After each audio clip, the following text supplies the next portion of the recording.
you a strange question? How does wearing a hoodie keep you cool?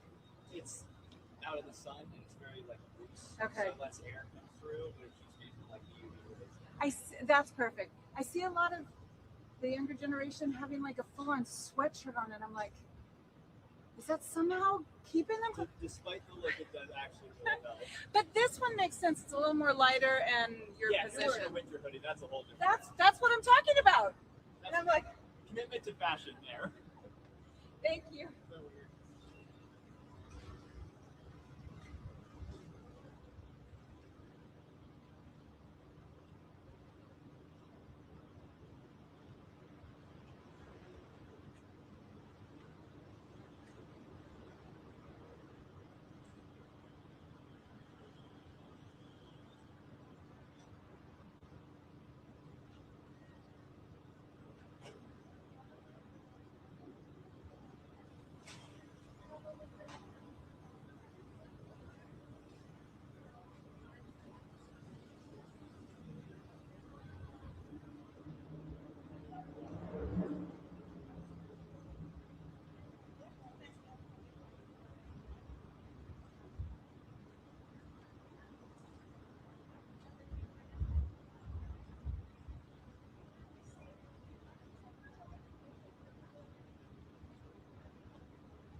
then that the report was bad, which was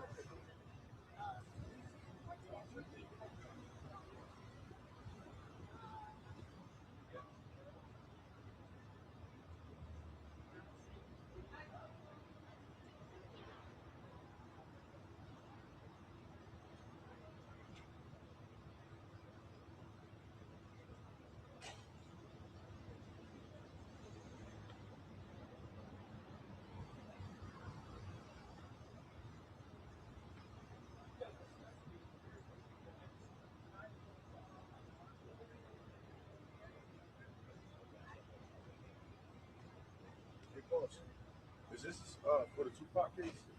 Is this for the Tupac? Sorry about that. All right, is this for the Tupac case? All right. No worries. Yeah, it's like close. And like 2 or 3 weeks, and you can see like cameras again. Yep. That's really awesome. Thanks, man. Have a good one.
They're on everything. Remember that Thomas Dixon was? Yes. So Yeah. Well, until I saw that thing on the screen, and I go,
No, es que tiene que decirle que tú tienes que buscar, tiene que decirle eso. Y que mira, yo por la mañana tengo un compromiso. Yo después que a la 2 de la tarde.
Back on record, State versus Davis, C-377-407. Looks like we have the jury lined up. Anything we need to address before we bring them in? Not from the state. Mr.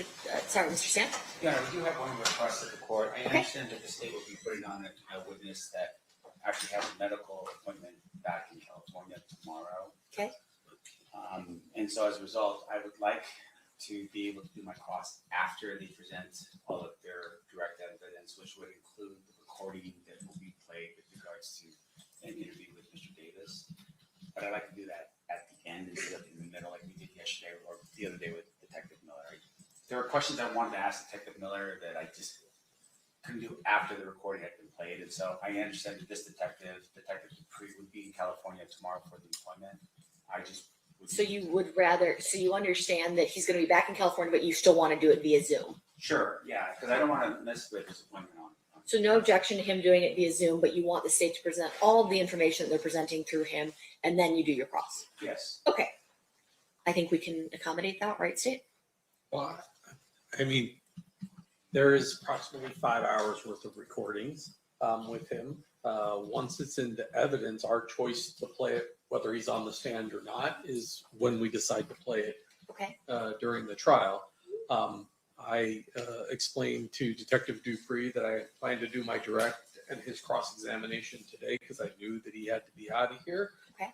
I don't think he'd be opposed to subject to recall with Mr. Stamp if he Okay. wants to go and would come back on by Zoom. But I am opposed to the idea that they're going to control the way we present our evidence.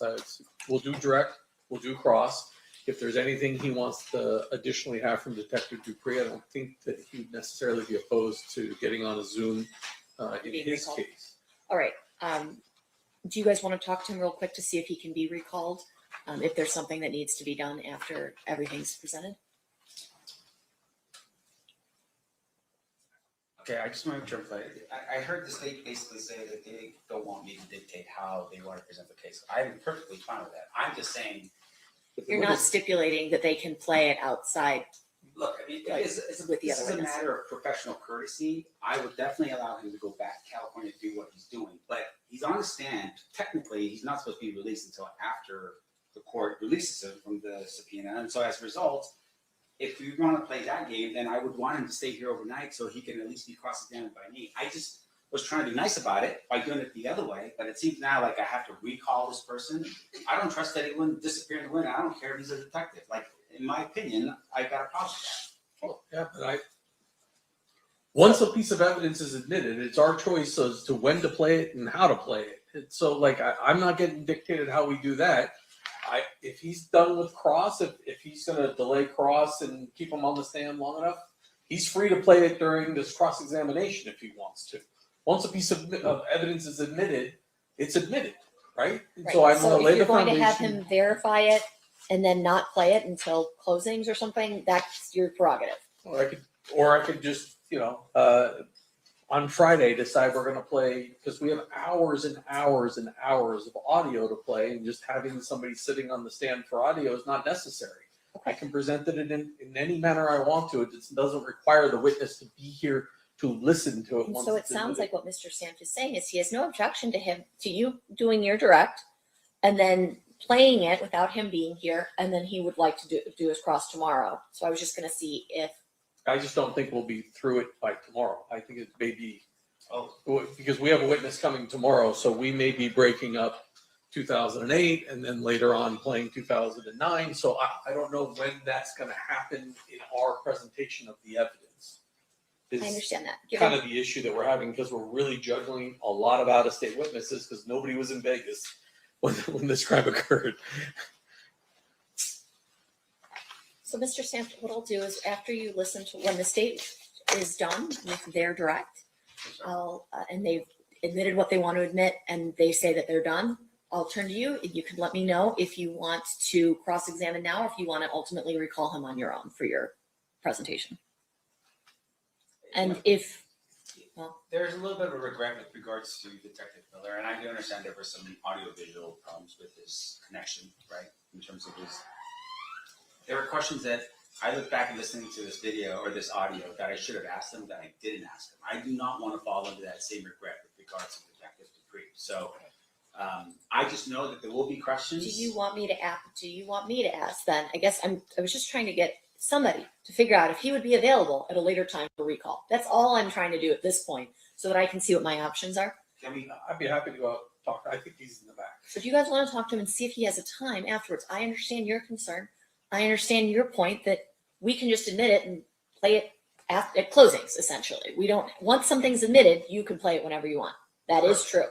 You also may have questions that get formulated after the item is presented. So let's see if there's a possibility for him to be recalled at all at any point. I have no problem with doing that, but I don't know if he's available.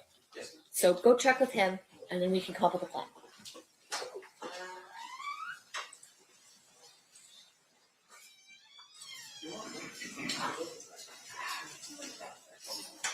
Sure.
Detective Dupree has agreed to be available Friday morning.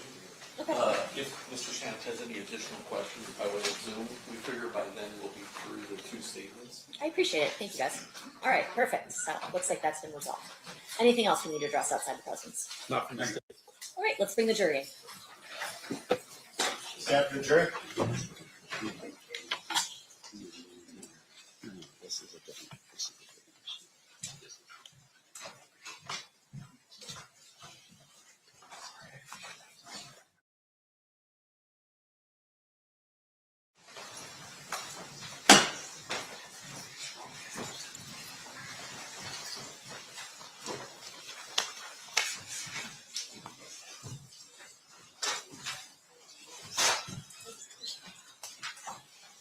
Do the parties stipulate to the presence of the jury? Yes, Your Honor. Okay, you may be seated.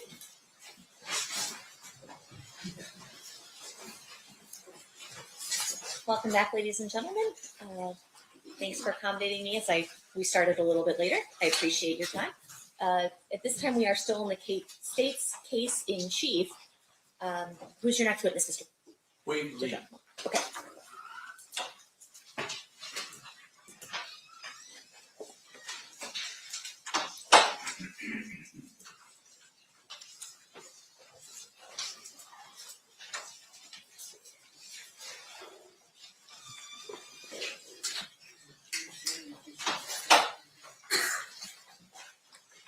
You do solemnly swear the testimony you're about to give in this section shall be the truth, the whole truth, and nothing but the truth, so help you God? Yes, I do. You may be seated. May I please have you state and spell your first and last name for the record? My name is Wade Lee, Wagelee. Thank you, Mr. Lee, for being here. Mr. DeJocko, whenever you're ready, you may proceed. Thank you. Let me just get the clerk the next three in order. I know we're kind of messed up. Sir, back in the 90s, how were you employed? I was a special agent with the FBI, How long were you with the FBI? 25 years. And when did you start? May of 1996. May of 1996? Yes, Yeah, I've been retired that long, actually. 5 years. I want to direct your attention to the 1997, 1998 time period. What was your assignment? What were you doing for the FBI at that time? I was assigned to a squad that was working the State Streets Task Force. I was on basically the Violent Crimes Major Offenders program, working gangs in South Central LA. You said Project Safe Street, and that's a federal task force that has multi-agency people on it? Yes, that's correct. The way it was generally organized, there were several squads in LA, the LA division of the FBI, that were assigned to different regions of the area, the territories. My squad was assigned to the Watts area of Los Angeles, South Central. And as part of your duties, did you have a partner by the name of Agent Holiday? Yeah, Todd Holiday, yes.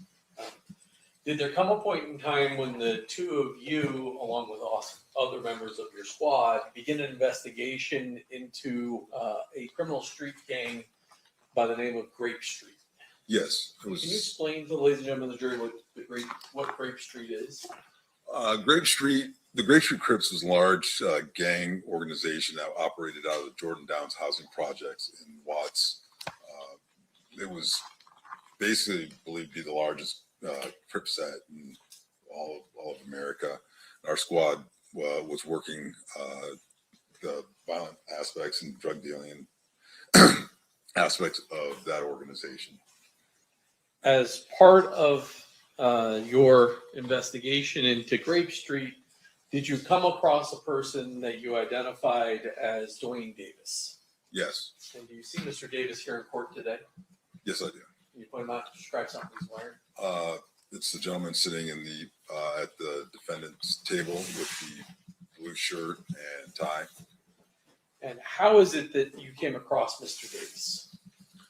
During the course of our investigation with Grape Street, when you're looking at the organization, there was numerous techniques that we used for investigating, whether it was informants, wiretaps, surveillance, active interviews, and things of that nature. During the course of that interview, Mr. Davis kind of came under the umbrella under the course of our investigation of one of his associate family members by the individual of the name Rodney Blackman. And did Rodney have a nickname? Speedy. During the time period that you're doing this investigation, well, let me ask you this. As part of Project Safe Streets, as well as being assigned to the Watts area, were you aware of the various gang sets and their Yeah, I mean, while our squad was working that investigation on Grape Street, you always would have crossover in other areas. For example, in Watts, there were 3 main housing project areas. Each of them you had fairly prominent gang organizations, as well as gangs that came up from the Compton area and other parts of South Central Los Angeles. So there was usually crossover, whether it's from drug activity or other sort of gang violence, things like that. And you mentioned one of them, the Jordan Downs. Yes. What type of housing, what type of gang activity was going on in the Jordan Downs? So Grape Street Crips operated out of Jordan Downs housing projects, and it was they basically controlled that whole housing project as far as the drug trafficking, violent activity, and things of that nature. If somebody were hiding out from blood gang members hunting him, and he was a Crip, obviously, would it be safe for him to be inside the Jordan Downs? Yeah, from other rival gangs and things of that nature, yes, generally speaking. You mentioned that Mr. Davis had a cousin, I'm going to call Speedy. At some point, do you wind up learning information that allows you to arrest Mr. Davis for some criminal offenses? Yes, we were part of our investigation while we were up on Mr. Blackman. There was a period of time when Mr. Davis actually was staying with David with Blackman. It was actually after the Tupac Shakur murder. During the course of our investigation of the Grape Street Crips and of Blackman and things like that, we were able to obtain information and evidence to develop a case against Mr. Davis. And can you just describe the general allegations of the case? It was drug trafficking, 2 kilos. He was indicted and arrested for selling 2 kilos of cocaine. And the type of evidence you had against Mr. Davis, what was it? Most of it was telephone conversation intercepts from wiretaps, court authorized wiretaps. And based upon the charges, ultimately, do you indict Mr. Davis for some crimes related to drug trafficking? Yes, he was indicted, arrested, and then eventually pled guilty. The type of sentence Mr. Davis was facing when he was indicted, what kind of ranges are we talking for those kind of charges? I believe it was around somewhere in the nature of 10 years and initially, but it varies depending on, individuals' prior criminal history, whether they were felony convictions, drug trafficking offenses, and things of that nature. It also varies depending on the type of drug that the individual might have been accused of trafficking. Back then, and at that time period, the federal sentencing guidelines, there was a difference in sentencing for rock cocaine, crack cocaine versus regular powder cocaine and things of that nature. And he was indicted for trafficking 2 kilos of powder cocaine. As part of that investigation, does there come a point in time when you do what's known as a proffer with Mr. Davis? Yes, we did. And describe for ladies and gentlemen of the jury what a proffer is.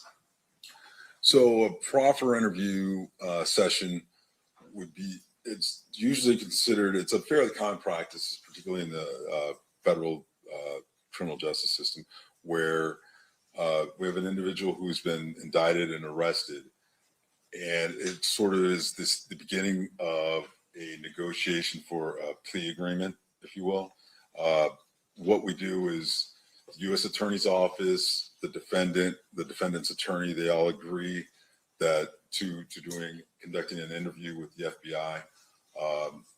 The terms of that agreement are such that the defendant has to be open and candor, tell the truth regarding the questions that we ask him. In return, the FBI, Department of Justice, will not use what the defendant says in that proffer session against him in this case, in chief that we have him charged with. There's a couple little caveats. One being that if during trial the defendant goes on to make statements that contradict what he said in that proffer session, at that point it violates it, and we can use his statements against him. Those are generally in nature. And then we agree to keep the nature of the interview confidential. Your Honor, may we approach? Yeah.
All right, Mr. Duffy, you may proceed. When you had your 1998 proffer with Mr. Davis, well, first of all, were you by yourself, or were there? Did you have your partner Todd Holliday with you? Todd Holliday attended, as well as Assistant United States Attorney, along with the attorney for Mr. Davis, who were also there. And what was his name? If I refer to by. Well, I have what's marked as State's Proposed Exhibit 46. I know you got a copy Okay. there. That's fine. How about we use the one that I have Sure. marked, and I'll take these Great. back from you. If reviewing those notes, refresh your recollection as to the name of his attorney. Yes, Edie Fall.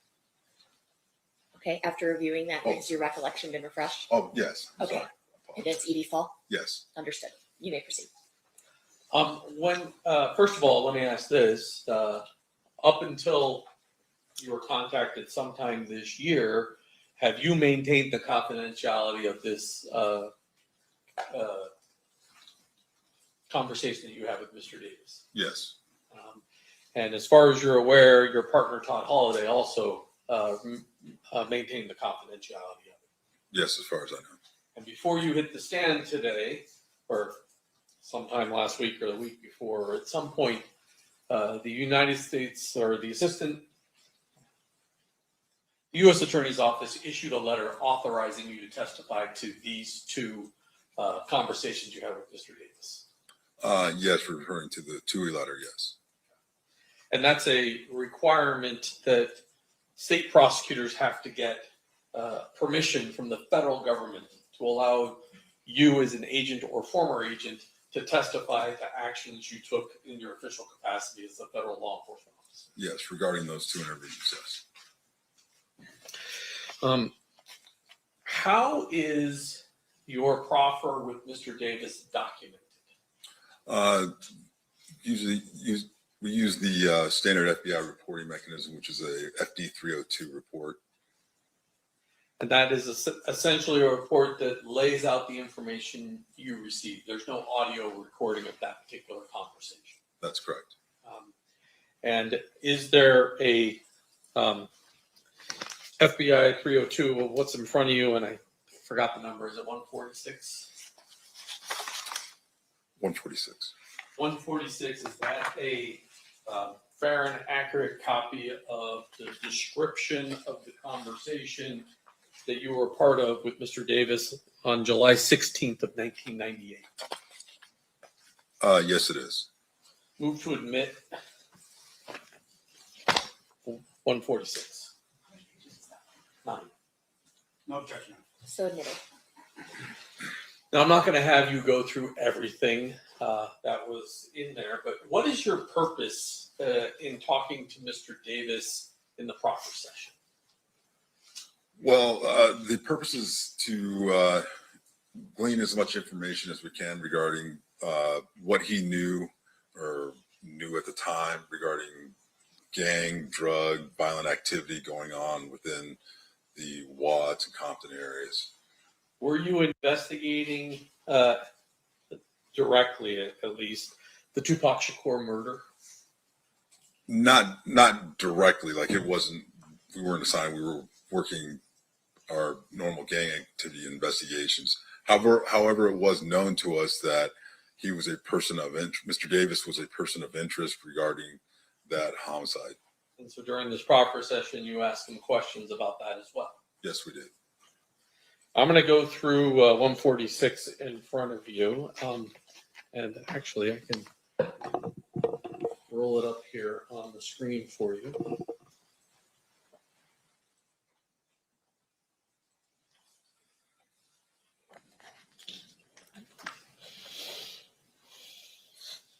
Oh, well, it would help if I plugged the computer in.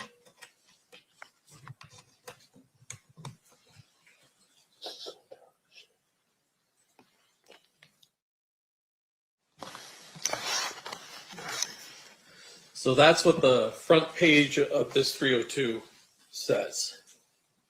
Is confidential and has the date and a description of who the people that are present for this particular proffer are. That's correct. the very first part of the interview, and let's close that. There, you have a discussion with Mr. Davis about an individual called Zip. Tell us what he tells you about this individual Zip initially. Initially, that Zip was an individual from New York who was a pimp who controlled girls, numerous girls, sold marijuana. He did just mention that Zip was involved in PCP trafficking, and that Davis at one point arranged for an individual by the name of Patrick Bernard to give Zip some PCP. So Zip came from New York to LA to conduct the transaction. Did he also mention how he met Zip? Yes, he said he met Zip at a baseball game somewhere in approximately 1993 or 94. There was an individual named Fats who was also at the game that introduced Davis to Zip. And then he talks to you a little bit about who Fats is.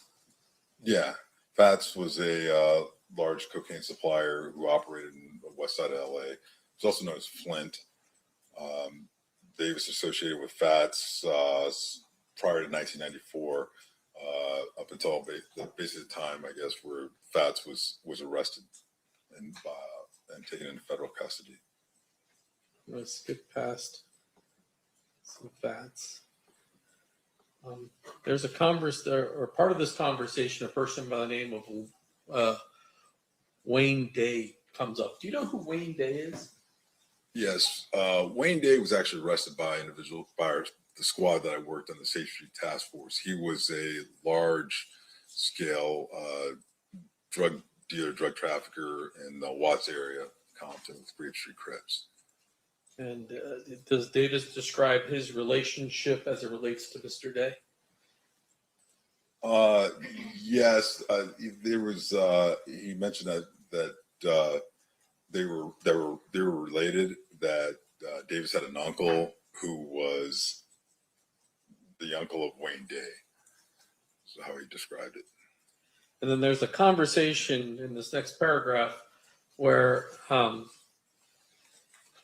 Mr. Davis makes mention of Mr. Day having Compton sewn up. What does sewn up mean? Well, in terms of having control of all the drug trafficking in that specific area, and actually, there was agents mentioned to him and said that Wayne Day had Compton sewn up, and Mr. Davis said actually that he had part of Compton sewn up, that he didn't have the south side part that Davis operated in. And then does he tell you what his role is in the south side part of Compton as it relates to drug trafficking? When you say he, you're referring to Mr. Davis, sorry. That Mr. Davis had that side of Compton handled as far as the drugs. And did he talk to you about who handled the north side of Compton? Yes, he did. It was an individual who was a former Compton PD officer by the name of Reggie Wright Jr. I'm going to drop down a little bit here to the part where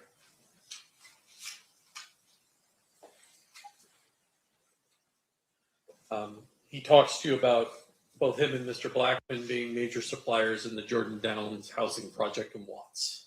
That's correct. And then he begins to talk to you about the start of Death Row Records. Yeah. Again, that was all part of the, overall investigations that we were looking at as far as the gang activity and things of that nature. And he mentioned there was an individual by the name of Harry O that provided money to start the Death Row Records. Also, what's his name? I believe Patrick Johnson provided approximately $80,000. Actually told Davis to give $80,000 that money that Davis owed to Johnson. from previous game transactions to Johnson's girlfriend, so that money could be used to start Death Row Records. And he also explains Marion Suge Knight's role and his connection to the Blood gang members. Yes, he did. He said that Marion Knight had gained control of the North Compton drug trade, and that he was associated with a bunch of the Blood Street gang members, like the Mob Pyrus and such. And they were, getting, the Knight was getting them in and out of, getting them out of jail, bailing them out, and they would cooperate with Knight. And basically, when Knight goes to prison, he tells you Reggie Wright kind of takes over. Yeah, Reggie Wright Jr. took over the organization after Suge Knight was arrested.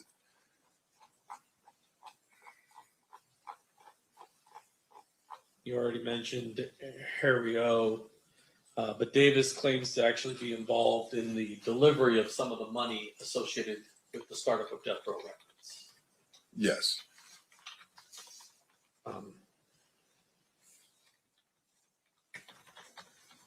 Down.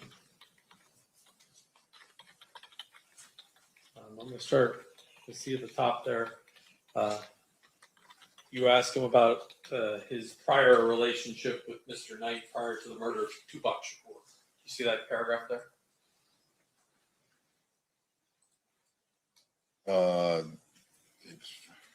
Yeah. I mean, Davis said that he told us that he never had any issues with Suge Knight or any of those individuals prior to the incident in Vegas with the killing of Mr. Shakur.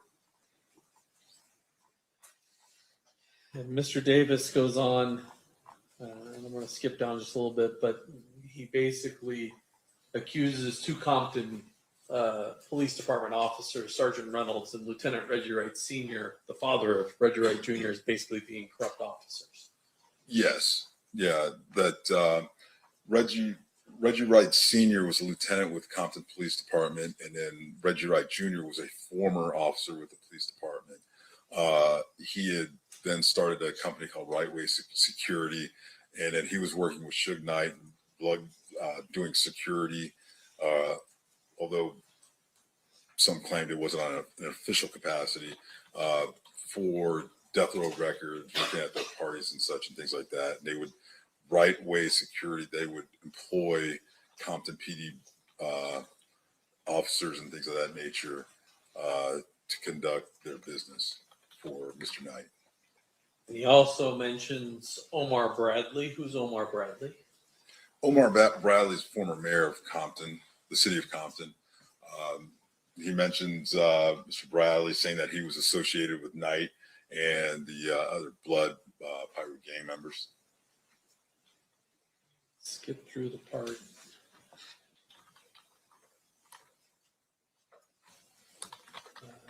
Top of page 4, he provides information, or at least asserts that Reggie Wright Jr. is distributing drugs out of a particular location, and even names some people that are helping with that. Yes, he stated that Reggie Wright Jr. Had a drug distribution location, an auto body shop called Untouchables, that was located at the corner of Alondra and Washington in the city of Compton. There was the shop was owned by an individual by the name of Melvin Hurd, and then Hurd, a guy by the name of G. Ray and Jim helped distribute cocaine from the shop. He also mentions some people that work for Reggie Wright Jr. and assisting in the cocaine distribution. Yes, he stated that Reggie Wright Jr. had an individual by the name of Mob James, who was a member of the Mob Pyru street gang, individual named Flip, who distributed out of a shop location on Compton Boulevard, and Harris. There was an individual known as Buntree, but we at the time we wrote it out as Bumptree, but we believe that actually was an individual known as Buntree, Montreal, or Alton McDonald? Yes. Buntree, B-U-N-T-R-Y? Yes. Alton McDonald, who was the brother of Mob James, which is James McDonald. Also another individual named Trayvon Lane, who was a mob pirate gang member, and then Kevin Woods.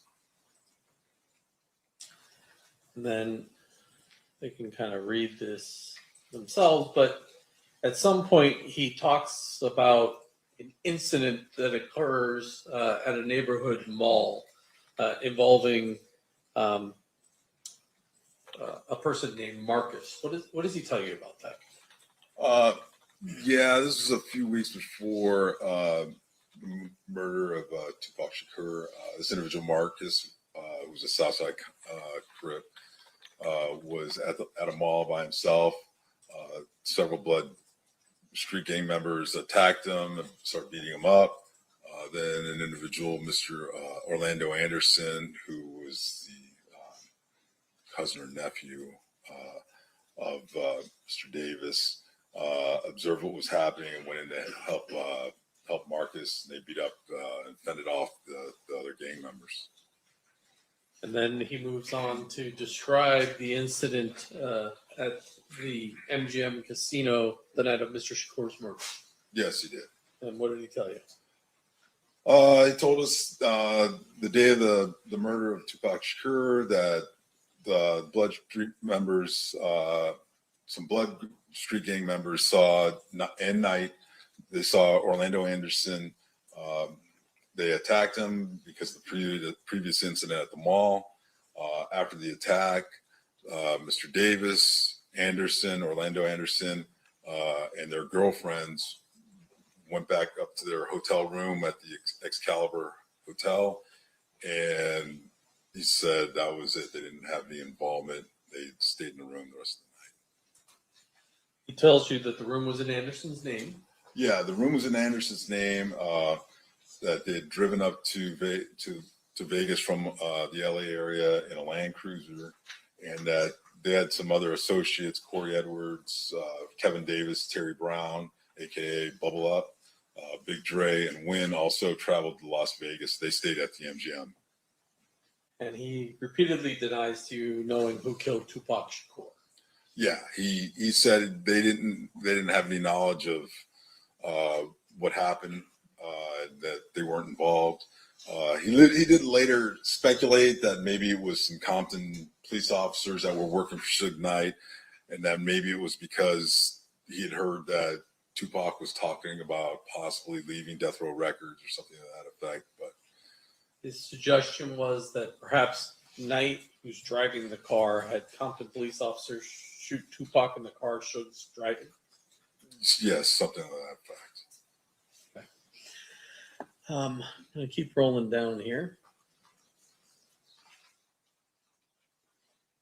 He gets back at page 5 to talking about Zip. So how does he tell you? Well, he talks about Zip and how he becomes associated with the Notorious B.I.G. Yeah, he said that back in 93, 94, Zip introduced Davis to Notorious B.I.G. at Summer Jam concert. And Davis would associate with Notorious B.I.G. when he was in LA area, but they never had any like drug connections or anything like that. He tells you that he was actually at the Peterson Automotive Museum the night Mr. Wallace was killed. That's correct, yes. And that he saw some, at least people associated with Death Row Records at that location. Yeah, he told us that prior to that, the night of the murder, Davis observed some females associated with Death Row Records at the party. He said, well, like Jewel, a singer, Lachelle, a comedian for Death Row, and Davis believes that they saw Mr. Wallace at the event, then called Blood gang members to come. Davis did say he observed Reggie Wright Jr. and DJ Quick, who was a performer for Death Row, Theo, a local disc jockey, and about 10 or 11 other Treetop and Foodtown Blood gang members arrived at the event. Davis told Mr. Wallace that they were to watch, that they were there and they should watch out. And then shortly thereafter, Mr. Wallace was shot. But Davis wasn't there. He didn't see who actually shot him. But once again, he tells you that he believes that Reggie Wright Jr. and Blood Gang members are the people that killed Mr. Wallace. Yes, he said he believed that Reggie Wright Jr. and the Blood Gang members associated with him were the ones responsible for killing Notorious B.I.G. When asked who the individual was who actually killed him, based off of there was a composite drawing that was that had been provided and was kind of passed around, so we showed him that. Davis responded that the composite looked just like Reggie Wright Jr.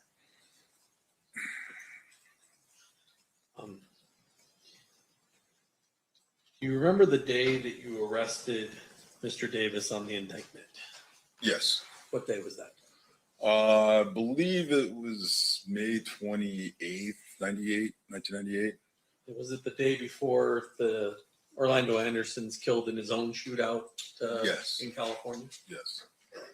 And Mr. Davis talks to you a little bit about that without going into the specifics, but he talks to you a little bit about how Mr. Anderson wound up dying. Yes, he did.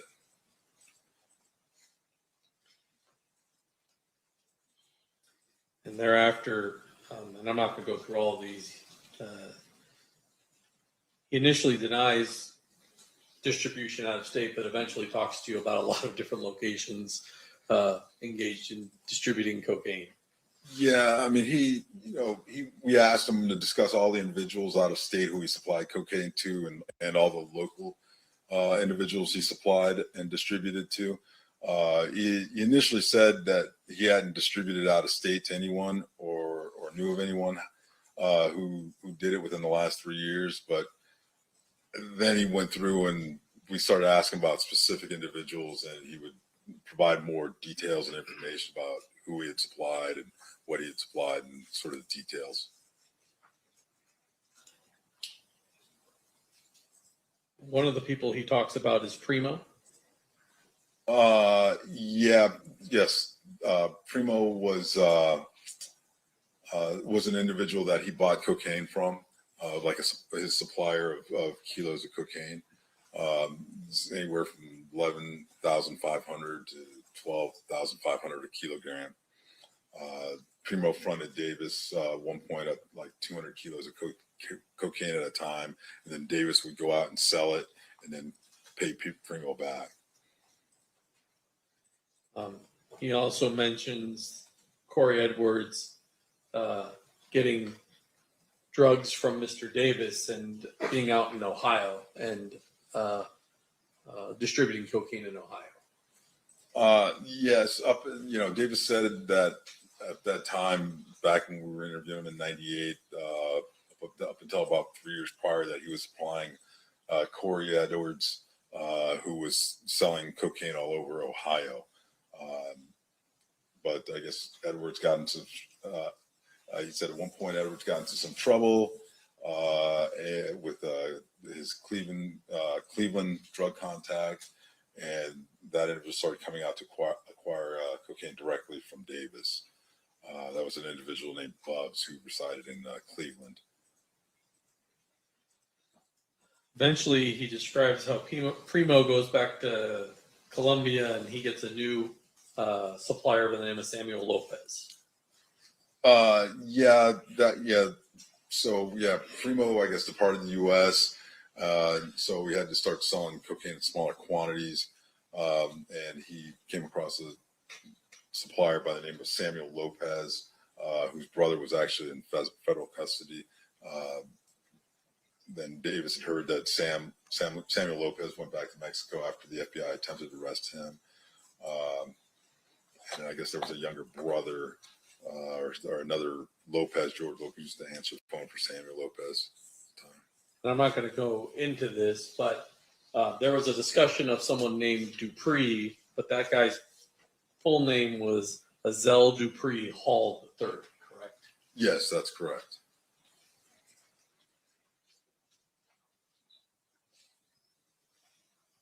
He talks specifically about the phone calls that you were playing for him, that you had captured him on the wire. That's correct.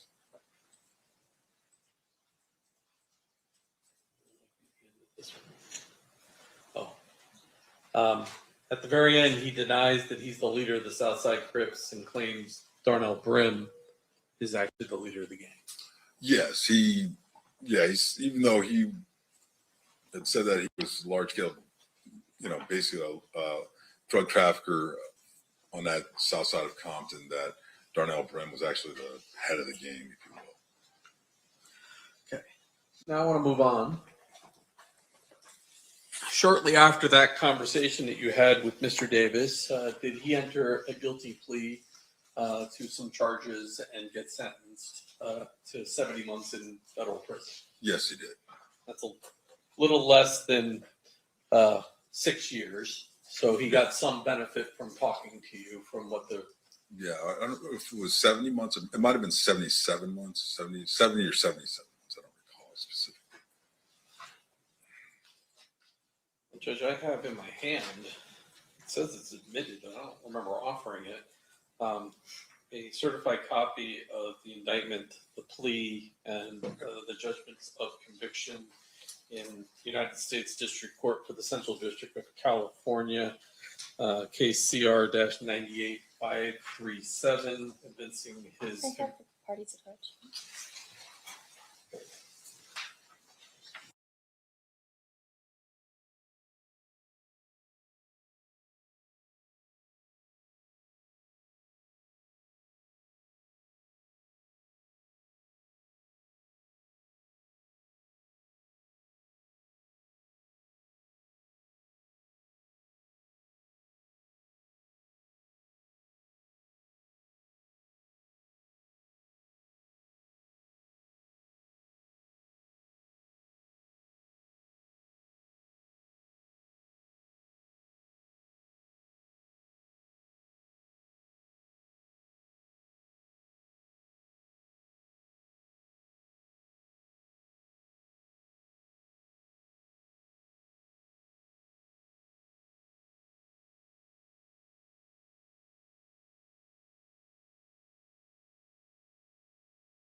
All right, that will be, apparently was admitted as 75, but it will be admitted formally as 75. Additionally, ladies and gentlemen, you have heard and will continue to hear testimony regarding drug trafficking, conspiracy, gang affiliation, as well as a federal conviction of Mr. Davis's. These are not offered to show that Mr. Davis has a propensity to commit crimes. Instead, they are offered to establish credibility of the statements made by defendant in relation to this case, as well as motive and identity. Mr. DiGiacomo, you may proceed. Thank you, Judge. Now, after Mr. Davis goes to federal prison, And 1 second. They're not offered to show propensity to commit crime, and you are not to consider them for any propensity that Mr. Davis has any propensity to commit crime. You may proceed, Mr. DiGiacomo. Sorry, I phrased that wrong. subsequent to Mr. Davis going to prison, do you and your partner, Todd Holiday, go to federal prison and have just a voluntary conversation with Mr. Davis? Yes, we did. We went Is to it- Is that situation different than the proffer situation? it is in that it's a strictly voluntary interview. His attorney, the U.S. Attorney's Office, were notified of us contacting him because he's in custody.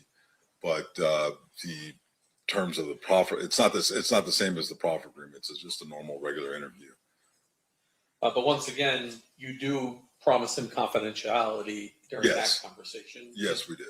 And up until the U.S. Attorney authorized you, you maintain that confidentiality. That's correct. I'm showing you what's been marked as State's Proposed Exhibit number 149. Is that the 302 that describes that particular conversation? Yes, it is. Move to admit 149. Any objection? No objection, Your Honor. So admitted. And I'm going to put that one up on the screen. Can you tell me the date that occurred? The interview. Let's see here. April 15th, 1999. Okay.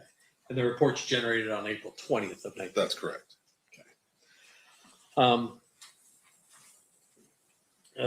You begin the conversation with him talking about Mr. Anderson and his death. Is that fair?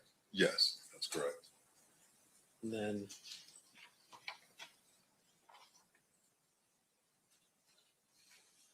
Mr. Davis tells you he's not aware of any motive for why blood gang members or individuals associated with death row records would have wanted to kill Anderson. That's correct.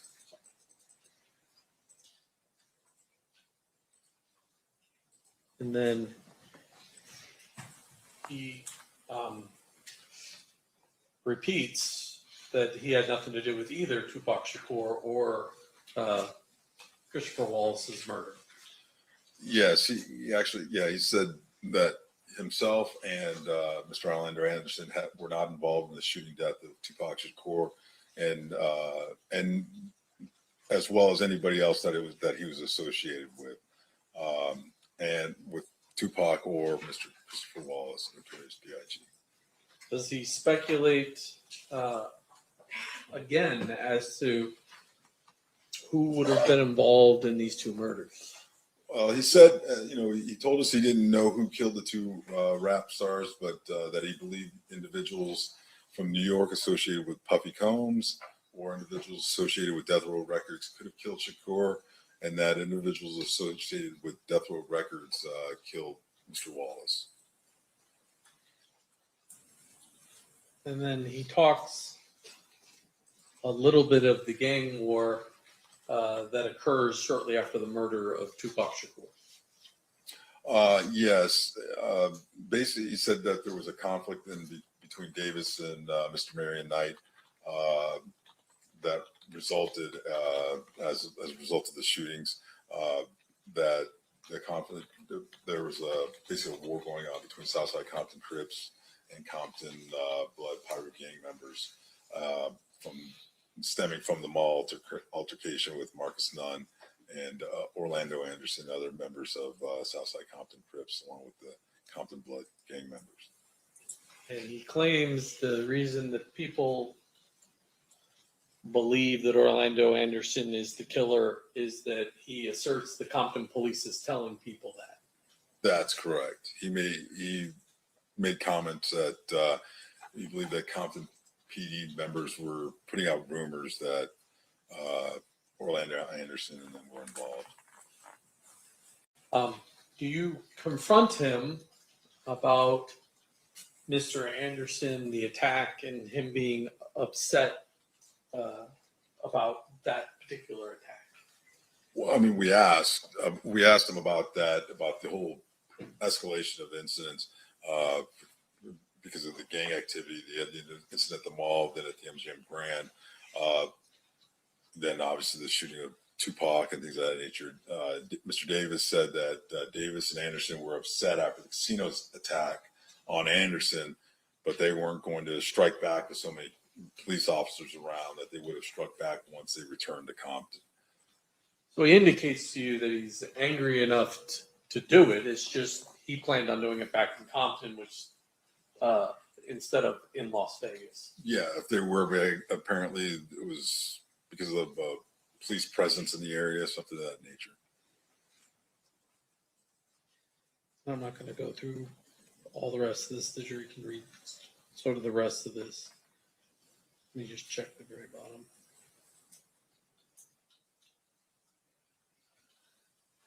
Well, thank you, Agent.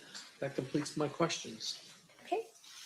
Mr. Stamp, cross-examination. Thank you, Honor.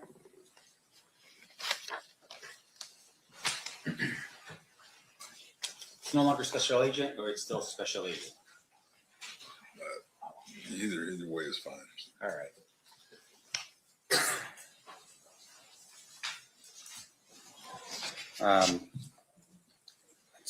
We'll stick with Special Agent Lee. Okay. All right. Now, sir, fair to say, working for the FBI would have been something of an honor, I would imagine, working for an organization like that. Yes. Fair to say, of course, that working for the FBI, I would imagine that other people would consider that to be the creme de la creme of investigation throughout our entire country. Yeah, some people would consider that, yes. You put on seminars for law enforcement agencies throughout the country to help them with their investigative efforts, to help them become better police officers and detectives, fair? You're talking about me specifically? No. Well, you as the FBI. Oh, okay. Yes. And with regard to that, have you ever gone to Compton Police Department to learn how they do their investigative techniques, make yourself or your agency a better agency, or yourself as a better special agent? I'm sorry, could you repeat? Have you ever gone to Compton Police Department to see how they do their investigations to become a better agent yourself? No, I did not. All right. And once again, with regards to what you do as the FBI, you're very specific in your task, right? Your task is whenever there's a violation of federal law, for instance, you're the agency that would be tasked. I'm sorry. That's right. Yeah. With regards to federal law, if there's a violation of federal law, you're the agency that typically would be tasked with the investigation, right? Correct. Now, we talk a little bit about the 302s in this case. And the 302, and just for the jury's edification, you say it's sort of a means. It's really just a piece of paper and a pen, right? It's a report. Right. And so you are writing out what your impressions or recollection was of a specific event or time, right? Correct. So if you're sitting in a room and we're having a conversation, you would note in your report who's in the room and what your impressions were of what was said and who said what, right? Correct. Now, of course, juries here would be curious. You know, we have recorders now back in 1996, 1998 in this case. Recorders were available to the FBI, but of course, that's not how you do your job. The use of recordings for the FBI they were not standard policy and procedure for the FBI at that period of time. Yeah, and you've retired since what, 5 years ago? Yes. During that time period, has it changed in terms of that policy with the FBI? During the time period that I've been retired? Right. No, up until the time that you retired, has the policy changed? The standard procedure is no, not to record. Right. And so as a result of that, any recording that's done is typically not what the FBI does, right? You still focus on pen to paper recollection onto a 302. Yes. Okay. And so in terms of how you do it, the 302s that we read or at least saw put into the record is the work that you recall, your partner recalls during the course of an investigation. Of that event, yes. Okay. Now, in terms of the task force here. We talked a little about the task force project, Safe Street. Is that what it was? Yes. Yes, Can you tell the jury a little bit of what that project was about? the Safe Streets Task Force. Yes. So it's a compilation of multi-agencies directed to address gang activity within specific areas. So the Safe Streets Task Force initiative is a national initiative, but then there are fundings and directives that are sent to specific areas to address areas of high crime committed by gang activity. Okay. And I would imagine gang activity would include violent crimes, Correct. as well as, say, in this case, drug dealing, Drug trafficking, yes. as long as it's associated with gangs. Yes, primarily so, yeah. Because, of course, you do have the DEA that also runs their own investigations as well. DEA, ATF, yeah, we work with all. Now, in terms of your, about this task force, can you tell us at the time when you were operating on it, who was on the task force? Oh, I mean, there were several agencies in terms of specific agencies. Well, just in terms of your working with other people, do you recall at all who it was that was working on the task force with you at that time? Well, there were members of Los Angeles PD. We've had, I believe there was ATF. So there was multiple aspects of the task force. So different squads had different elements working depending on what cities they were in. So we would have Inglewood PD, Compton PD, LA County Sheriffs, LAPD, DEA, ATF. I believe we even had postal inspectors that might be involved. This is a myriad of different agencies. Sure. Can you tell us who from the Compton Police Department was part of your task force? Our specific task force, the squad that I was on with Mr. Holliday, we did not have an element from Compton PD. Why was that? Because we were working in an area that was in Watts, in South Central Los Angeles. So we had LAPD elements, LA County Sheriffs. So one of the things that we saw today was that one of the individuals that potentially was somebody of interest, I would imagine to you, was a police officer from Compton by the name of Reggie Wright Jr. Well, he was a former police officer. There was Reggie Wright Sr., who was his father. Okay, so your work in Inglewood and this other area, I would assume that information with regards to Reggie Wright Jr. would have been sent to whoever it is that was working that particular area of LA? Or of Compton. There was a different squad that was working in Compton. Yes. Can you tell us who that squad was? What do you, Who was in that squad? yeah, the agents or, Yeah. to be honest, I don't, well, I mean, some of the agents I recall. Do you know who that you can recall that was there?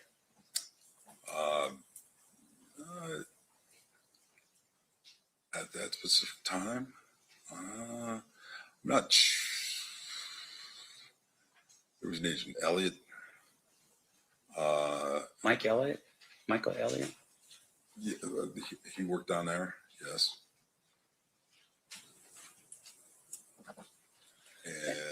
And I don't want to strain you a little bit here. Yeah, I mean, it's, yeah. So and the reason, For clarification, because over that time period, agents will change squads and things of that nature. Like I left the gang task force in 2003, and squads would move and change objectives. So who was working at that specific time? There may have been somebody at one period and then it changed or whatever over the course of time. and would it be fair to say, of course, that something like this, if you really need this information, you would refer to a 302, to refresh your recollection if you have Yes. it. Okay. Now, in addition to that, though, in terms of your role here, there was a proffer session that was conducted with my client, with Mr. Davis.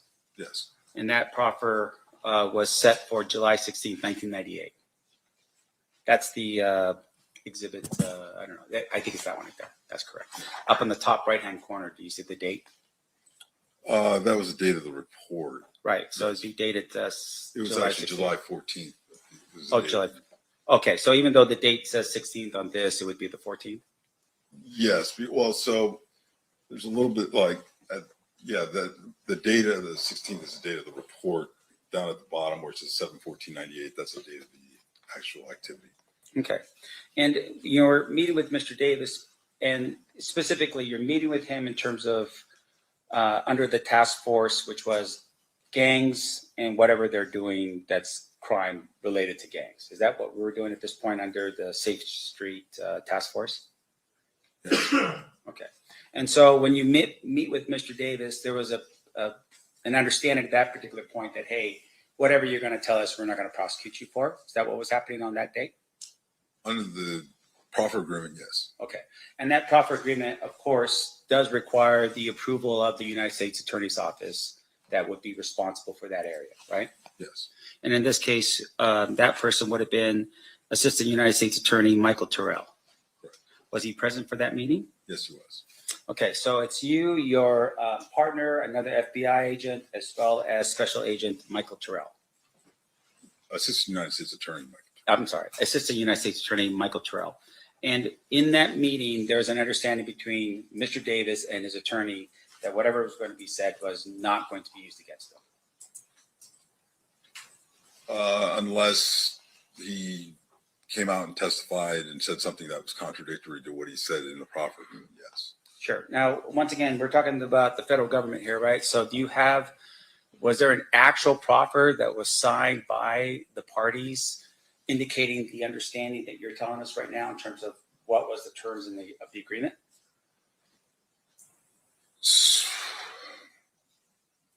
My recollection is that there is, but that's maintained by the United States Attorney's Office. Okay. And since we're talking about that particular proffer here today, fair to say that would be relevant information that we should be considering? Could you Objection repeat that? to the form of the question calls for a legal conclusion. Okay, sustained if you would rephrase.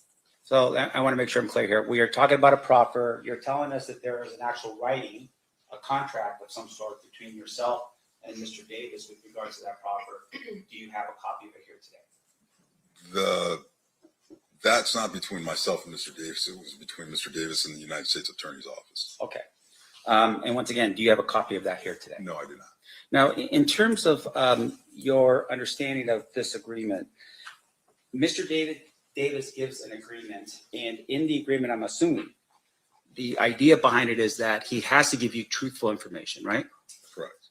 And if there's no truthful information, then he's exposing himself to a potential crime in which he's now freely admitted to it, right? I'm not sure I understand the question you're asking. Here, I don't want to break it down for myself because maybe I don't understand. So a proffer agreement promises the person you're interviewing that we're not going to prosecute you for what you're telling us. Right. If the person's lying and you catch them lying, then technically the proffer doesn't count anymore because they violated their terms of the agreement. Is that how that goes? If they lie during the agreement During the or proffer. during the proffer session. Right. So that doesn't necessarily the benefit is for consideration for plea bargaining and sentencing consideration. So if the individual who is being interviewed during the proffer session shows a lack of candor, lies, and things of that nature, then the consideration for a plea bargain, plea agreement will be considered by the United States Attorney's Office and what they will offer to that defendant. As far as using it against them, it's still the proffer agreement terms as far as using that information against them in that case in chief on that charge, we would still not use it. Does that make sense? Sure. I just want to make sure it makes sense. Right. Okay. So one of the things about the proffer agreement is it's, as I said earlier, was to set up it's the beginning of a sort of plea negotiation period. So we go to Mr. Davis, we say, you come in, you tell us the truth. We won't use it against you in this case or whatever, regardless of what you say. And the United States Attorney's Office will take that information, determine how useful, how valuable it is. For example, not in this case, not necessarily in this case, we've had individuals who provide information and then they actually go on to become cooperating witnesses for us. They're willing to testify in case against other co-defendants and things of that nature. All of that gets utilized in determining the sentencing for that person and for reducing their sentence on that federal charge. As you're suggesting, if an individual comes in and they're not truthful, they're providing us information that we know is factually inaccurate based on our other investigations, surveillance, wiretaps, and things of that nature, and statements from other witnesses, we would report that to the United States Attorney's Office, and they would take that as far as the sentencing that they would offer for the plea agreement. They would say, well, your client hasn't been forthright and candor. We're not going to reduce it at all. Did you do that in this case? Was there any recommendation from you or your partner back to the United States Attorney's office, and specifically to AUSA Michael Terrell, that said, hey, Mr. Davis is not being forthright and truthful with regards to his July 14th, 1998 statement? I did not specifically do that. Whether or not Mr. Holliday did, I'm not aware. Now, let me ask you this then. So he gives a statement, and I want to make sure we're clear. You listen to what Mr. Davis says. Did you ever verify the information in here specifically about allegations of Tupac Shakur's murder? Verify in terms of what? Well, for instance, in the document that would have been the year 302 that's dated as of July 14, 1998, there's an indication here, for instance, that at the Las Vegas casino, Davis's girlfriend, and Anderson's girlfriend walked or went up to their hotel room at the Excalibur Casino. Now, once again, this is 1998. The death of Tupac Shakur was in September of 1996. Right. Did you ever verify that information with Las Vegas to see if either, and in this case, what the 302 indicates is that the room was in Anderson's name. Did you verify that to be true? I did not specifically know. Okay. And then with regards to the way in which he describes, meaning Mr. Davis, how they got to Las Vegas, he says in here that they drove to Las Vegas in a Land Cruiser. Any particular reason? Did he have a Land Cruiser? Was there any verification of that information? I did not verify that. Now, in addition to that, he had indicated that Corey Edwards, Kevin Davis, Terry Brown, and Big Dre, or AKA Big Dre and Wynn had also traveled to Las Vegas. Did you ever verify if any of those individuals went to Las Vegas? No, I did not. And whether or not they stayed at the MGM Casino? No, I did not. Okay, so once again, for the jury's edification, shooting takes place in September of 1996. You're getting this information from Mr. Davis on July 1998, right? Yes. About a year and, Right. 8 months, 9 months, something like that. Now, in addition to that, he had made mention, at least with that first interview, that he believed that Compton police officers had been the ones to have committed that particular act, the crime in Las Vegas, in terms of the shooting of Tupac Shakur. Mm-hmm. Is that a yes? Yes. And once again, that's just for the I'm record. sorry. Yeah, Okay. I'm sorry. And with regards to that, though, sir, did you ever look into the possibility that Compton police officers may have been involved in the shooting of Tupac Shakur? I did not specifically know. Okay, and when you say I did not specifically, do you have any personal knowledge as to who in the FBI was responsible for following up with that information? I'm aware that there were numerous investigations going on. There was Las Vegas PD had an investigation. There were Compton PD, LAPD. There were numerous elements of investigation going on regarding the murder of Tupac Shakur. Regarding Mr. Davis, our squad, and what we were investigating regarding the gang activity and the drug trafficking and the charge that he was on, I was not specifically tasked to follow up and track that down. Who did? I'm not aware of. Now, fair to say though, of course, if you are become aware of a crime like that, you would report the information that you have to whoever the responsible investigative agency would be, right? Correct. You're not just gonna hold on to that information and just keep it to yourself. Correct. Or ignore it. Correct. So in this case, for instance, you share with us that there were wiretaps that were being done of Mr. Davis's phone during the time period you were investigating. You recall that line of questioning? Yes. Now, wiretap is not the same as a pen register, right? Correct. And just for the ladies and gentlemen of the jury, pen register is just numbers that you just that you keep recording in terms of what number is calling out and numbers being received. Correct. And then an actual wiretap is when you listen to phone calls where people are talking on the phone without you telling them that you're doing so, right? Correct.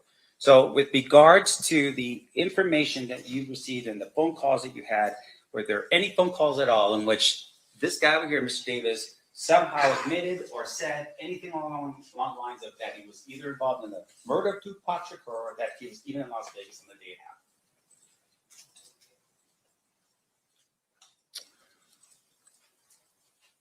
So the first part of the question, no, that would be no, there was nothing.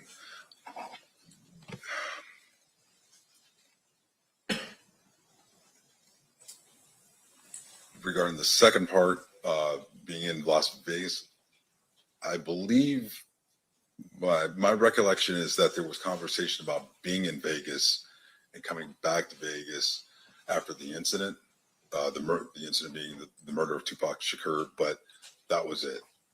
Okay, and once again, I don't want to put any real pressure on you. This is 30 years ago. Right. So in terms of that kind of information, that would have been at least given to somebody that would have been interested in knowing whether or not, Duane Davis was in Las Vegas at the time of the shooting of Tupac Shakur. Fair? Yes. And as far as you can recall, without looking at any notes to refresh your recollection here, that was never done. Can you repeat that? Sure. Did you personally ever make any calls to either Las Vegas Metro, LAPD, or Compton PD specifically about, hey, there's information here that Keefe was in Las Vegas at the time of the shooting? Was there anything like that? So you asked the question and then you said something, then you asked a different. Could you please? Is that the FBI answer to the question? Let me break it up. Did you ever make any calls to Las Vegas Metropolitan Police to say, hey, we've got some information here that Duane Davis? No. Did you ever make any calls specifically to LAPD to say, hey, I've got this guy on the phone, or he's making some discussions here that he was in Las Vegas at the time of the shooting of Tupac Shakur?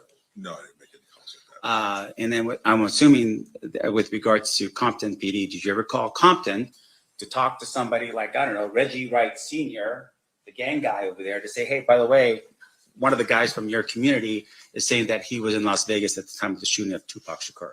No, I did not. And I appreciate you breaking that down because I didn't want the jury as well to be confused. Now, in addition to that, you had made mention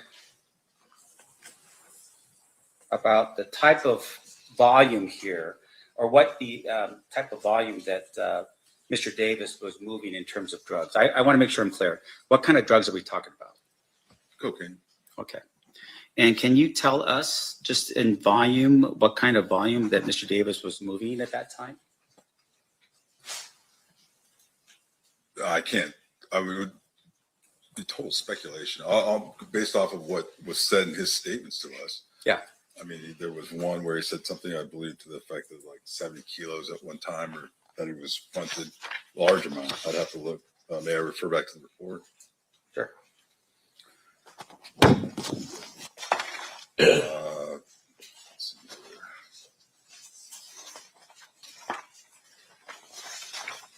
I know there's one for 60 kilos. I'm just want to make sure the jury understands. Oh, I'm sorry. Primo Fine Davis, 200 kilos at one time. Okay. So fairly large scale. Did you ever was that ever proven to be true? that he received that quantity of cocaine at that time? Yeah, sure. I mean, confidential informants show up on scene, undercover police officers are there, No, sir. anything like that. No. So it's literally what he's just telling you, right? In your 302 for this Yes. particular time. But no verification of whether or not that was true or not. Regarding that specific transaction, no. Sure. Or let me make sure I'm clear here. That specific transaction of 200 kilos is what we're talking about. Yes. Okay. Did you ever see or have any understanding of whether he was moving 300 kilos of cocaine every month as a drug dealer? Did you ever get any information indicating that he was moving 300 kilograms of cocaine every month? I did not have that kind of specific information. No.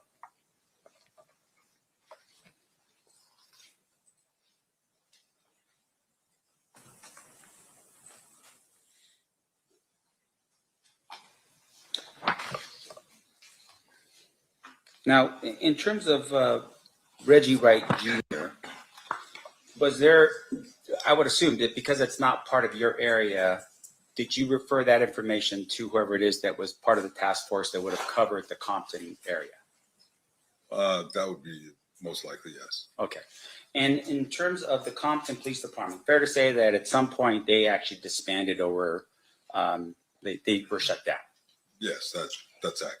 And that would have been at what year? I don't remember specifically. It was somewhere in the late 90s, I believe, or early 2000. Okay.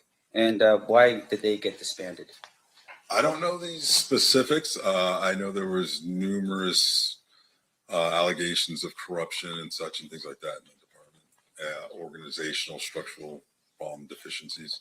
Okay. Your Honor, may I have a brief moment? Yeah.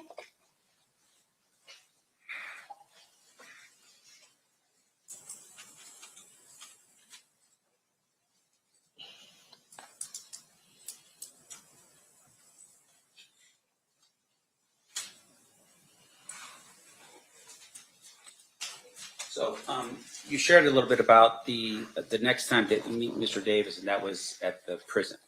Correct. And it's you and your partner still, Special Agent Holiday? Yes. And you go to that meeting, and he's sitting down having a conversation with you, right? Mr. Davis, yes. Yeah. And I want to make sure I'm clear. How much did you actually arrest him with in terms of the cocaine that he had? I mean, I'm assuming at some point he gets caught with cocaine, right? That's incorrect. No. Okay, so what happens? So are you specific the specific case that we had him charged with? Yes. And arrested?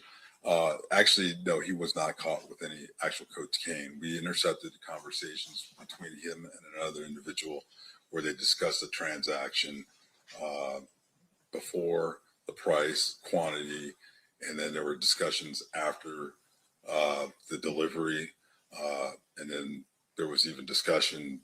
What kind of prompted more of the discussion? There was the two individuals had Mr. Davis and the other individual had a discrepancy over the quantity, the actual volume of the amount of cocaine.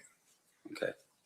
And outside of that, nothing to your recollection that was more specific about anything to do with the cocaine. Like he never actually got caught with it. He was just having conversations about it. Yes, that's correct.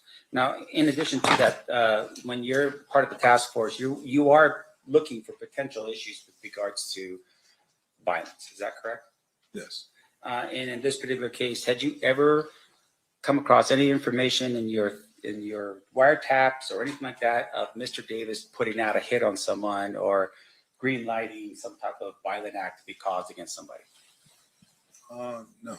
No. And that would have been part of it would have been maybe an enhancement under the sentencing guidelines in terms of if you're looking at increasing his amount of time, is that, hey, he's also doing something in furtherance of, his self. Violent activity and things of that nature, we would definitely be looking for, yes. Right. And in this particular case, you don't have any proof of that at all.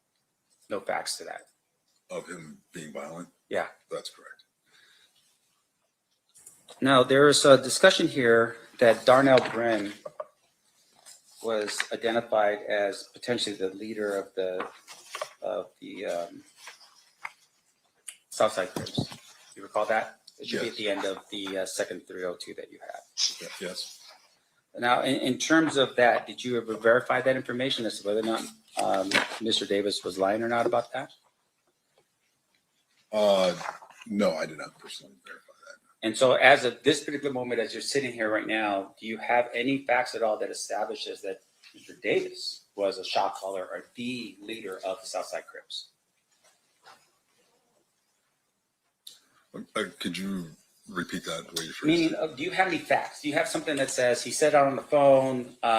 You know, I don't know what they do. They attended a meeting. I mean, you know, it's like No, so okay, so I mean, with these gang organizations, there's not like membership cards and things of that nature. It's not like you know they've got a organized org chart of who is the president, vice president, and this and that nature for the most part.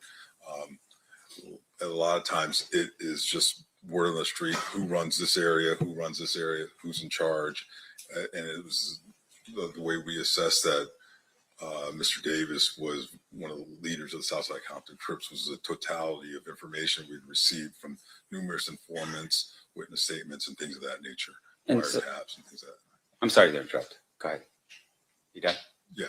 Yeah, and I would imagine that because Mr. Davis was a drug dealer, that you know the money that he was bringing in was probably the reason why he was considered to be a leader in the Southside Crips.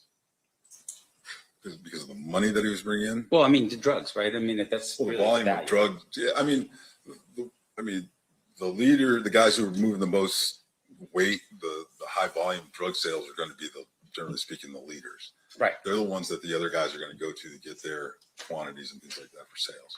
Sure. And in this particular case, that's the presumption, right? It's because Mr. Davis was a drug dealer, he would be considered with some status within the Southside Crips. Well, I wouldn't call it a presumption. Again, it's a totality of statements from other individuals and information that we got. I mean, it wasn't the fact that he was a drug dealer that all of a sudden alerted us and said he must be a high-level Southside Compton Crip. It was a totality of information from our investigation. Sure. Now, the word presumption, what does that mean, by the way? Presumption that you presume, you're making an assumption. But it's a little bit better than that, right? It's the idea that there are some facts that support whatever it is that you are throwing out there as the... That can be the case, yes. Now, in this particular regard, you talk a little bit about the Lakewood incident, right? It's in your report, I think, and I want to make sure on the 302, this would be... And so if you run across it before I do, this would be page 4 of your 302, the date 7/14/98. You see where I'm at? It would be maybe the third, the 1, 2, 3, 4th paragraph down.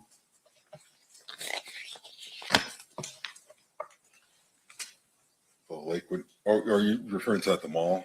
Yes, sir. Okay, I'm sorry. Yeah. That's right. Okay.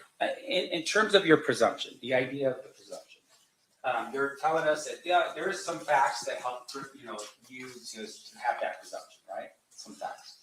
Can you tell us what facts you have to support that there was even a Lakewood incident that occurred? I'm sorry. You're asking what facts? Sure. We have several witness statements. Okay, so you have several witness statements. You are aware that those allegedly, and according to what you write yourself, this was a couple weeks before the murder of Tupac Shakur. Marcus, who lived at the Southside Crip neighborhood, was in a mall by himself. A number of Blood Street gang members attacked Marcus and began beating him.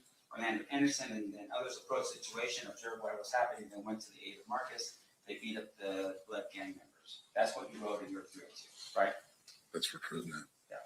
Now, in terms of that information, did you ever go to the mall to verify that there was this thing that happened a couple weeks before the murder of Tupac Shakur, which would have been sometime in August of 1996? Did you ever do that? No, I did not. Now, in fairness to you, sir, Lakewood Mall and that area is governed by a police department. I don't know, is it Compton or is it the next one over? I'm not sure.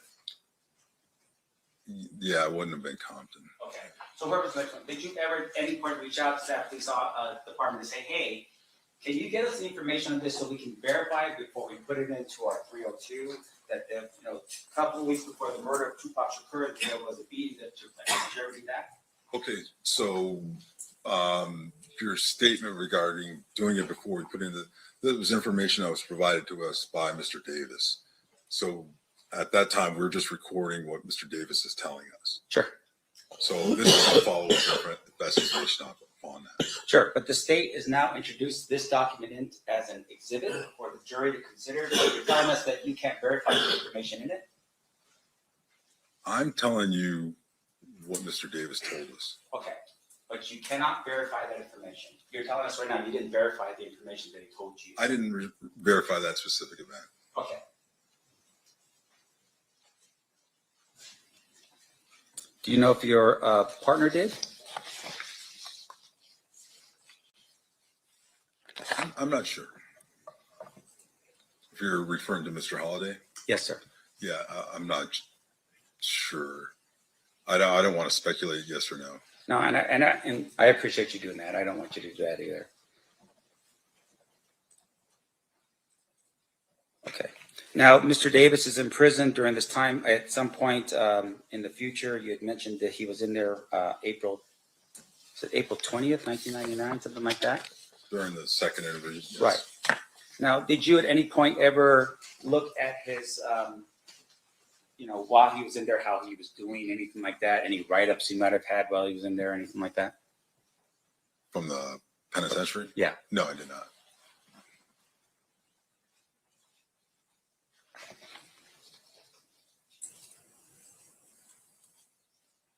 And then finally, just one final thing here. There was some mention in your 302, and I apologize for bouncing you back, but I'm taking you back to the July 14th, 1998 302. But in that 302, there was an allegation, or at least some information that you documented that stated that Reggie Wright Jr. Was dealing drugs out of a auto shop called the Untouchables Auto Shop, owned by Melvin Hurd. Do you recall that? That's actually on the top of page 4. Yes. Do you know why that's important and why you included that in your 302?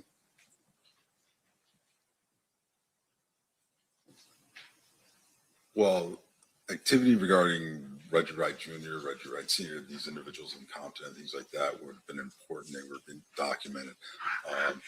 Mr. Davis provided us that information. So again, this is also information that would be utilized for for consideration by the U.S. Attorney's Office and things like that.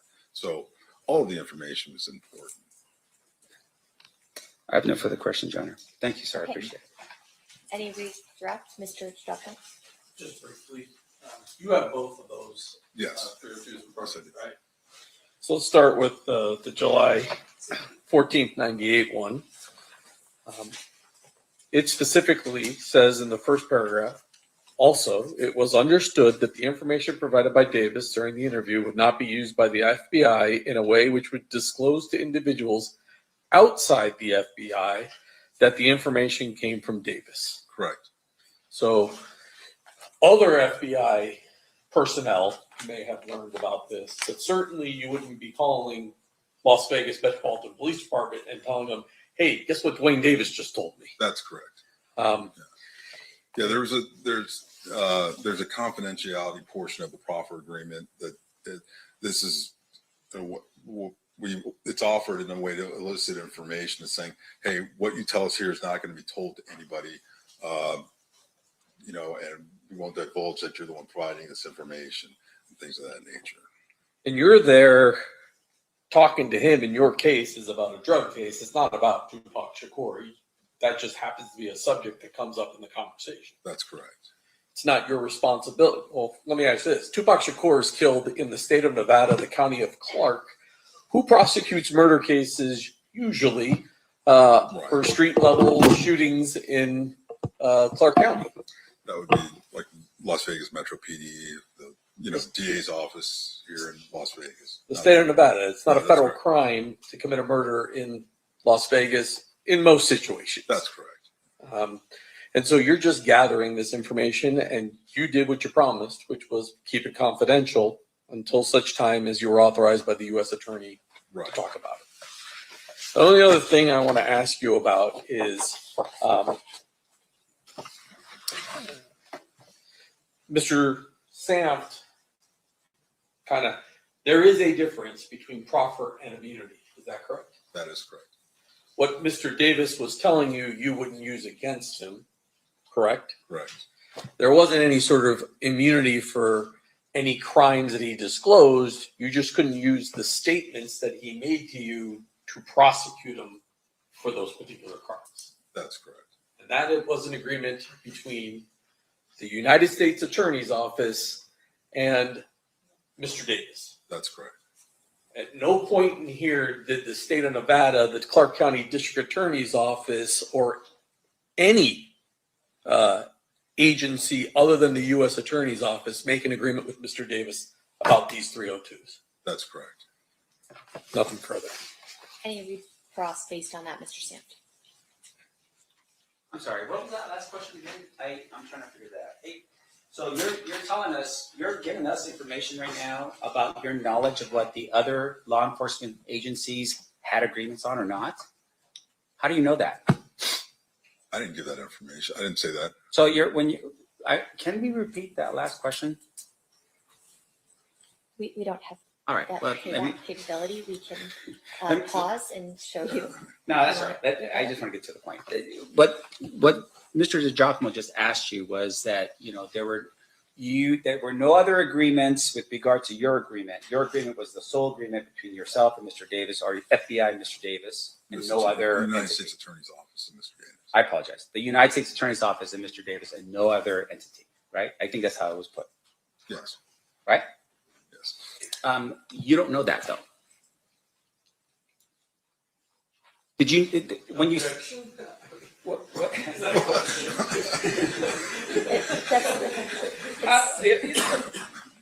Sustained stricken, you can ask a question.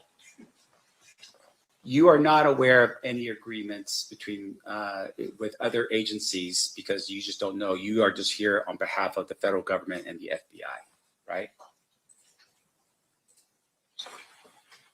With regard to the interview that myself and Todd Holiday conducted with Mr. Davis on July 14th, 1998, the agreement was between the United States Attorney's Office with the FBI there and Mr. Davis. Nobody else was party to that.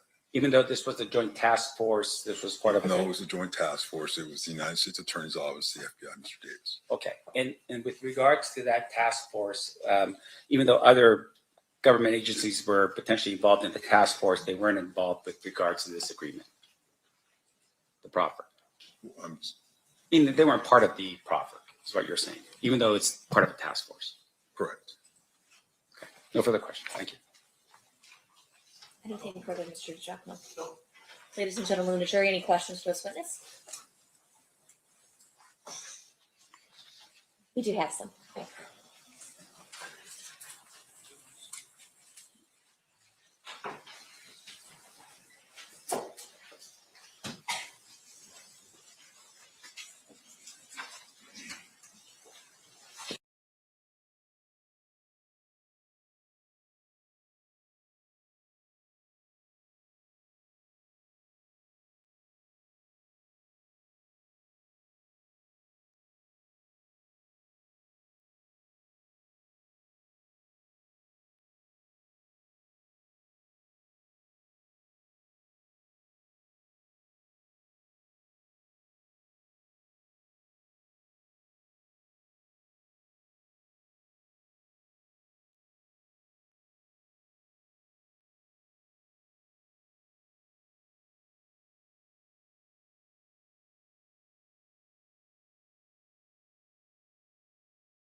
All right, a couple questions from our jurors. If the proper information was never followed up on, what was the motivation behind the interview in jail or prison? You want me to go ahead? Yeah, Okay, so they had these questions. I'm asking you to answer them. Okay, so the motivation behind the interview in the subsequent interview in '99, we were following up on other investigation. The because when you go through the 302, you see we asked about several individuals, and we actually showed him pictures of other individuals. A lot of times what we'll do is we were going back because he was cooperative and open before. We were attempting to see he would verify other individuals, perhaps identities and things of that nature of other investigative activity regarding gang activity in the area. Okay. And then did anyone with the FBI verify information given by Davis in the proffer? I mean, the total regarding the totality of there was quite a bit of information when we asked about certain individuals and things that he said that we already knew. So because he provided information during the proffer session, there wasn't a need to necessarily go back and verify because we had an idea about the answer to the question. Sort of like you ask a question that you know the answer to, that's how you know if somebody's lying. You start off with that, things like that, simple things, and then you kind of work your way in to other information. So there was a lot of information that we already had other corroborated information on. So when he's providing that information, we have a general idea whether or not he's being open and candor and truthful based off of other investigation, whether it's surveillance, wiretaps, witness statements, and things of that nature. And you might have already answered this, but it's the second part of the question, so I'm going to ask it. What information was followed up on by the FBI that was given in Davis's proffer, if you're able to disclose it?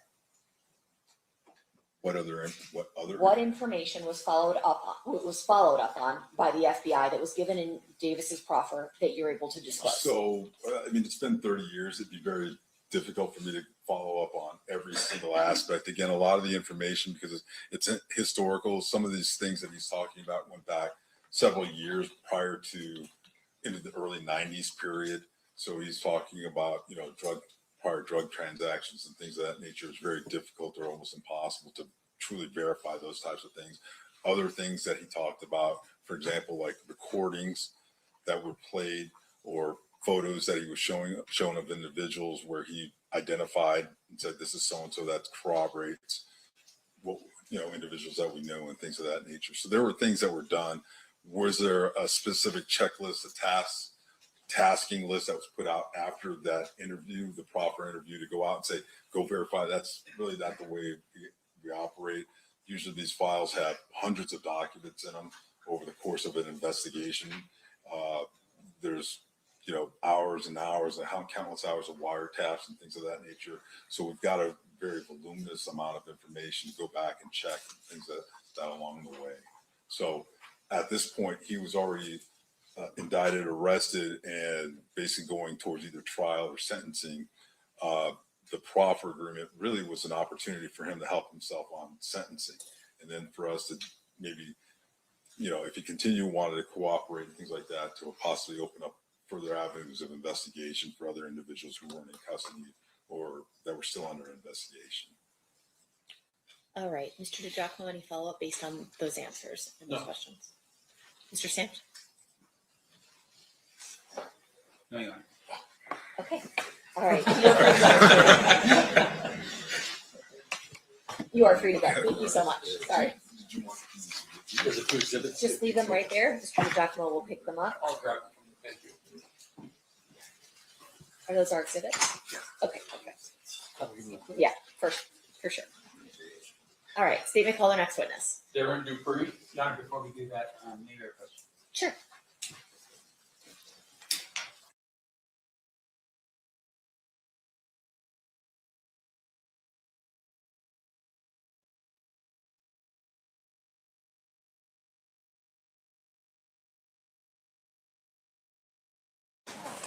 All right, at this time we are going to take a restroom break for 15 minutes. During this recess, you are admonished not to talk or converse amongst yourselves with anyone else on any subject connected to the trial, or read, watch, or listen to any report or commentary on the trial of any person connected to this case by any medium of information, including without limitation, newspaper, television, internet, and radio, or form or express any opinion on any subject connected to the trial until the case is submitted to you. I'll have you guys back here at 3:15. Please rise for the jury.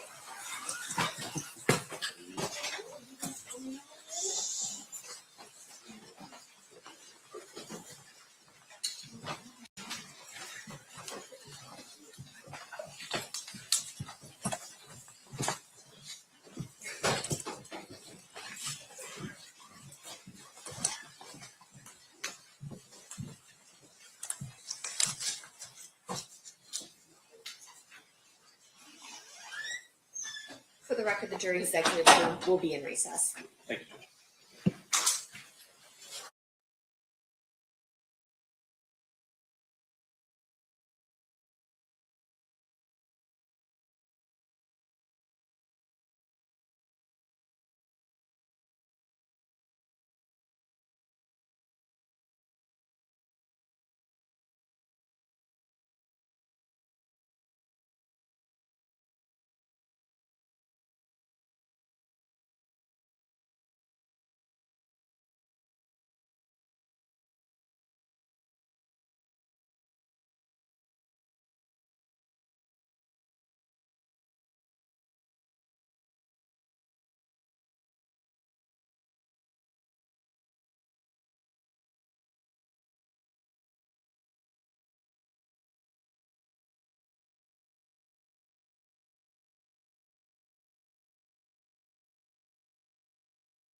Back on record in State versus Davis, C-377-407. Anything we need to address before bringing the jury in? No, Your Honor. Okay, bring them in. Stand for jury.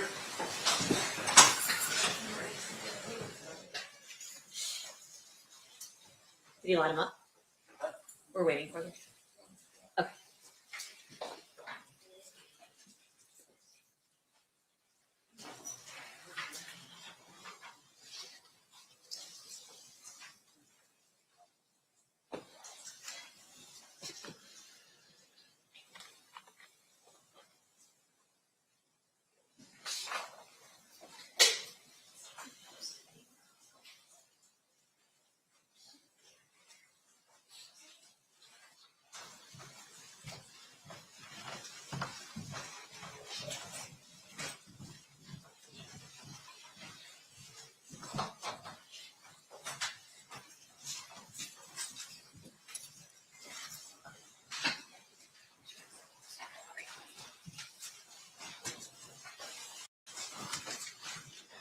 The party stipulates the presence of the jury. Yes, Your Honor. Yes, Your Honor. You may be seated. All right, now the state can call their next witness. Darren.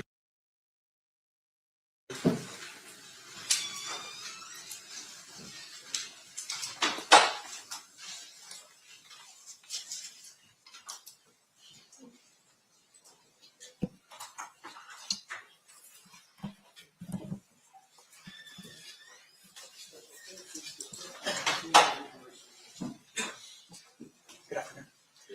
You solemnly swear or affirm the testimony you're about to give in this action shall be the truth, the whole truth, and nothing but the truth, so help you God?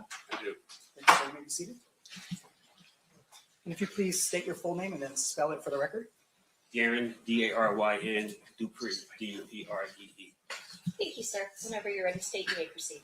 Thank you. Sir, how did you used to be employed? I was a detective for the Los Angeles Police Department, How long were you with the LAPD? 33 and a half years, And when did you start? in 1990. And through the majority of your career, what kind of crimes did you focus on? Homicide, gang homicide. And direct your attention to approximately 2006. Were you asked to be part of a task force related to the Christopher Wallace murder? Yes, I was. And can you describe that task force for us? Robbery homicide, homicide specials, Los Angeles Sheriff's Department, FBI, ATF, and DEA were all a part of the task force. And was there a precipitating event that caused the 2006 task force to be formed? Yeah, Christopher Wallace's mother filed a lawsuit against the Los Angeles Police Department And what was the allegation in the lawsuit? that there was police officer involvement in his death. LA police officer involvement? Yes. And what was the purpose of the 2006 task force? To uncover, first of all, if there was any police officer involvement, and also to hopefully solve the Biggie Smalls murder case. Now, by 2008, this is 11 years after the homicide. I assume that there was records that the LAPD would have gathered initially in the investigation in the ensuing 11 years that you had access to. Yes. Did you guys, or did the task force formulate a plan as to how you were going to go about investigating the Christopher Wallace murder? Yeah. There was rumors that this was a war between Southside Compton Crips and Mob Piru. Puffy Combs labeled Bad Boy and Death Row Records. So we started there. And that consisted of coming to Vegas, getting all their files, getting up to speed on the Tupac murder. Although we weren't investigating it, we just wanted to get up to speed on it. And then starting there, everybody was a suspect at that time in the Biggie Smalls murder. At the time you come to Vegas and learn what information the Las Vegas Metropolitan Police Department is, who is the detective that you're having the contact with? You begin investigating. Did you have any suspects that you identified and wanted to potentially look at? From the initial investigation, Southside Compton Crip possibly had something to do with the murder because they weren't paid for the Tupac murder, and then also Death Row Records, that they were involved because of the retaliation for the Tupac murder.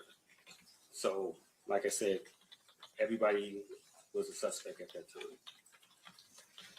During the course of the investigation, did you at some point focus on a person identified as Duane Davis? Yes, Do you see Mr. Davis here in court today? yes. You put him out to scrap something he's wearing. He's at the defense table with a blue shirt and a multicolored tie.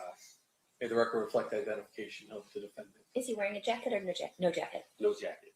So reflected. How is it that, The vehicle used in the Christopher Wallace murder was a Impala. Mr. Davis had an Impala, and they had impounded it early on in the investigation. So we started with him. and did you have information related to what his position was in the Southside Crips? I mean, we knew that Mr. Davis was the man with all the money in their hood, in their neighborhood. Now, you said that you, what was your role in the task force? I was the lowest level, bottom of the food chain detective.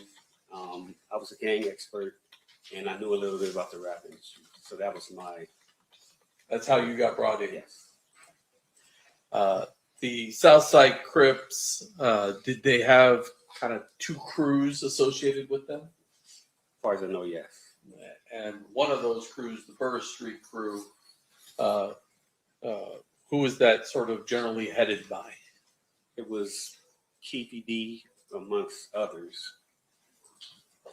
The Glencoe crew, who was sort of the leader of that group? From what we gathered, Darnell Graham. How is it that you're going to go about investigating Mr. Davis for the Biggie Smalls murder? What's your plan? I had never worked with the DEA, FBI. I was a homicide investigator coming in. So above my pay grade, they tried to figure out a way to get leverage on Mr. Davis through narcotic sales.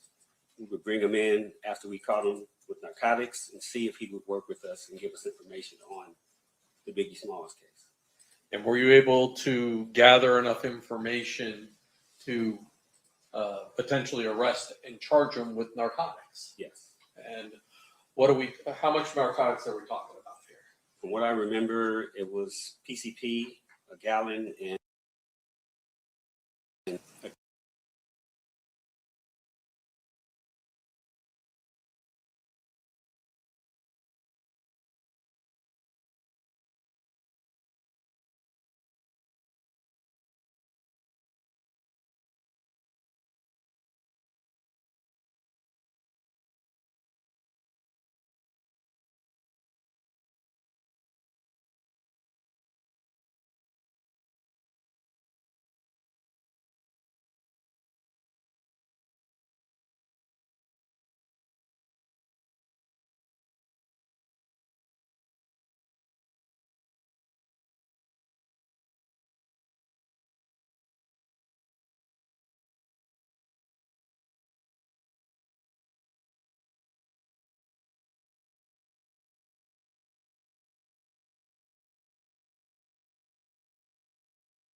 The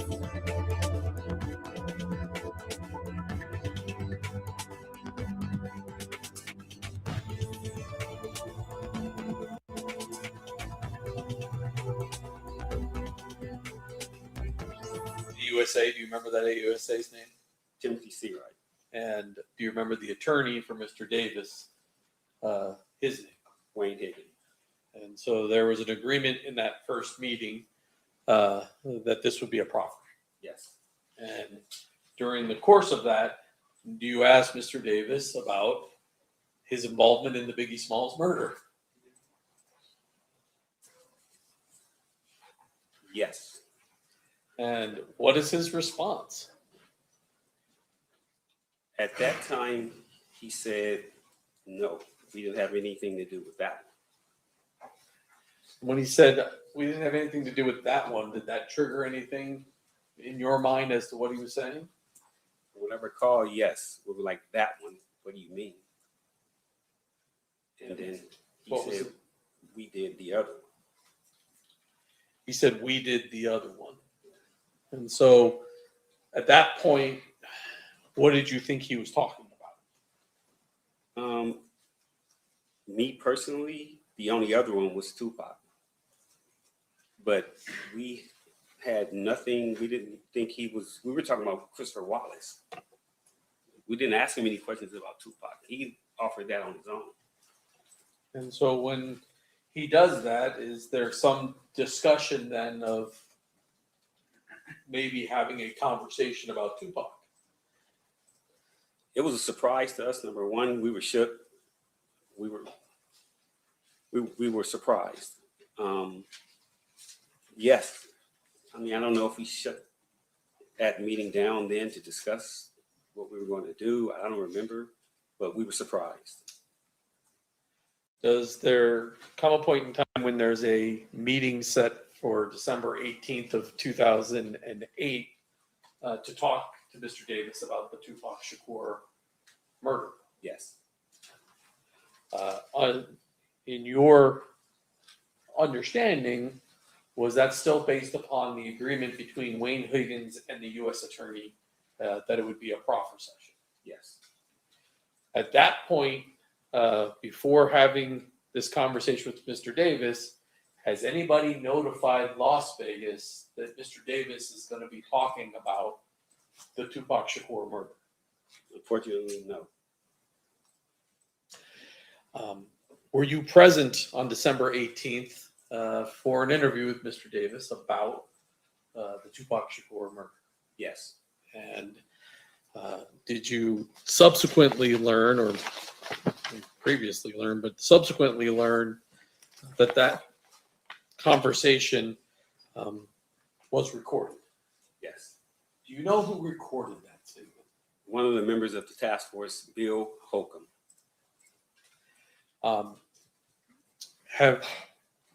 Did there come a point in time where you heard that recording? Yes. And Judge, I have marked as state proposed exhibit 117, which is the actual recording, and 110, which is the transcript of that recording on our form at this time. Any objection? I think the district currently still lacking foundation with regards to that. The answer, the question that was asked was like, do you recognize the recording? Okay. Do you want to play I can play part of Maybe that the recording first for Detective. a couple seconds and see if he recognizes it? Yeah, there's Not gonna some take- walking in time, so we'll just Well, have to pull it when forward. people a little actually bit. talk. Yeah.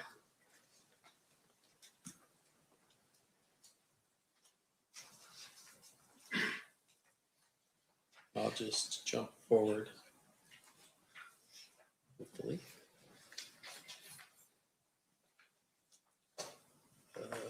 My volume off? People or his associates, that's not a concern to us. Yeah. If you had told Mike, we wouldn't have talked to him. Okay, another, Does that sound like the conversation that was happening on December 18th, 2008 with Mr. Davis? Yes. And who was present at this besides yourself that you recall? The lead detective, Detective Greg Kading, he was mostly in charge. Bill Holcomb and me. That's all I can remember. Was Wayne Higgins present as well? Wayne Higgins was there, and I'm sorry, so was Mr. Davis, of course. And do you recall where this conversation took place?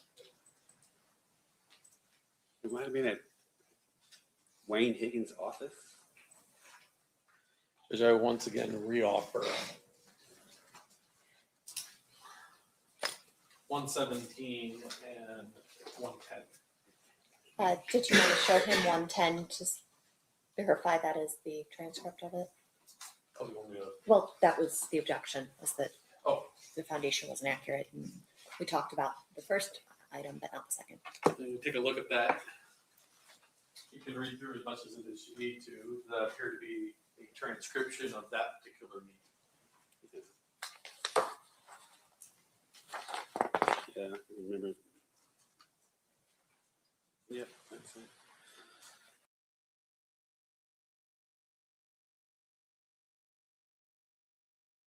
Move to admit 110 and 1 second.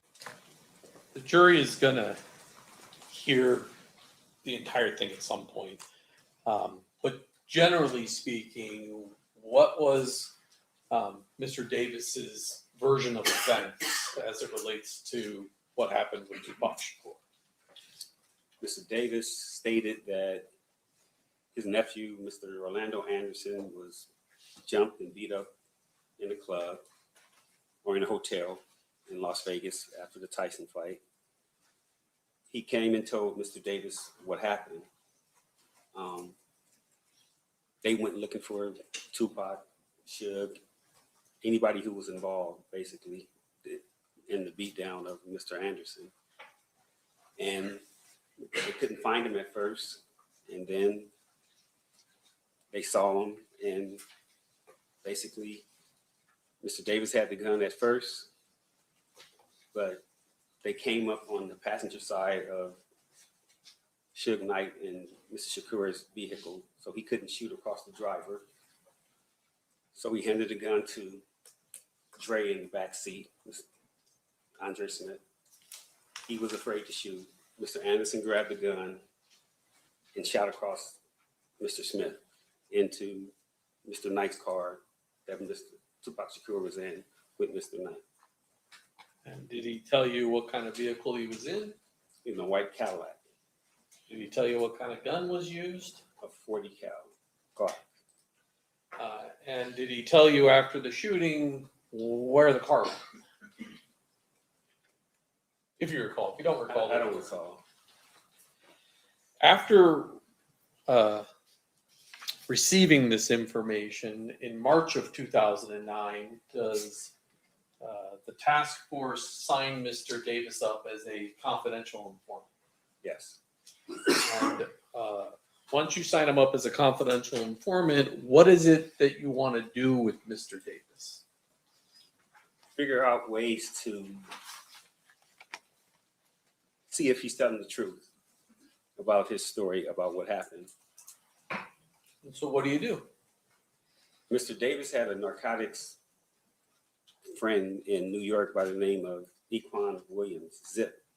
He said he could, this is a lot deeper than that. Sean Puffy Combs was supposed to have given money to Zip Martin to give to Mr. Davis for payment of the Tupac murder. Fast forward, we go to Mr. Davis. He says he can rekindle that relationship with Mr. Zip Martin and get him to talk about the money that was given from Sean Puffy Combs to Mr. Martin that never got to Mr. Davis. And did you guys or Mr. Davis come up with a plan to get leverage on Mr. Williams, Zip? What was the idea? Me, Detective Kading, ATF Jim Black, and Keefe D, Mr. Davis, flew to New York so Mr. Davis can work undercover to try to rekindle that friendship and business relationship with Zip. And when Mr. Davis goes in to, do you remember the name of the club? called the zip code in Harlem. Does he in fact meet with Zip? Zip, he did, but from what we gathered from Mr. Davis told us, he passed him off to his nephew, meaning Zip passed him off to his nephew to do business with him. Zip had cancer or something like that. He was sickly. He said he wasn't in the business no more, something like that. So it didn't work. So he was unable to reestablish a business relationship and do a drug deal with Zip so that you would have leverage to then talk to Zip about what Mr. Davis. Objection, Your Honor, leave. I'm just confirming the information Your you just response? provided. What? You're just confirming that the information that you just were provided is what? I'm just confirming the information that he just testified to. So then, overruled. You may answer. Yes, he couldn't rekindle the relationship. And so you come back from New York. Yes. At some point, does the LAPD establish whether or not LAPD officers were involved in the murder of Mr. Wallace? We found out that there was not any police officer involved. And eventually, Mrs. Wallace's lawsuit is resolved. Yes, it does.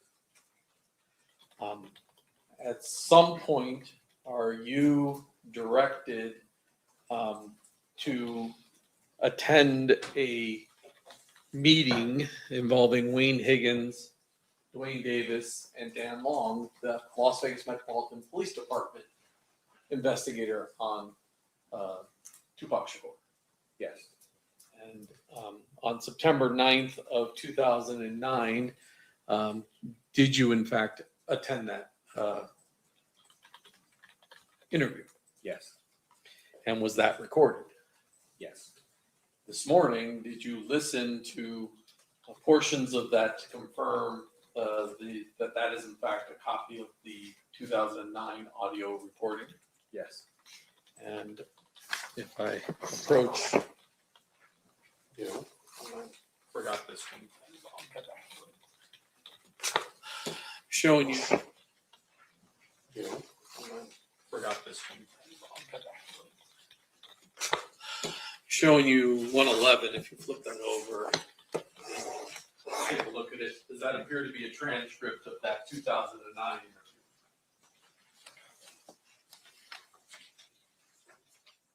Yes. Move to admit 111 and 118. Any objection? No objection, Your Honor. So admitted.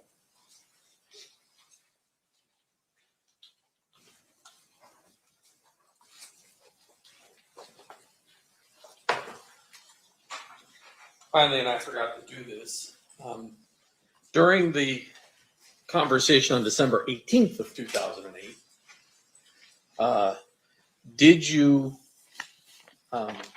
have some sort of chart that was put in front of Mr. Davis where he identified where people were in various vehicles? Yes. I'm showing you what's been marked as state's proposed exhibit number 147. Is that of the copy of the chart that you had prior to the December 18th, 2008? Yes. Move to admit. No objection. No objection. So admitted.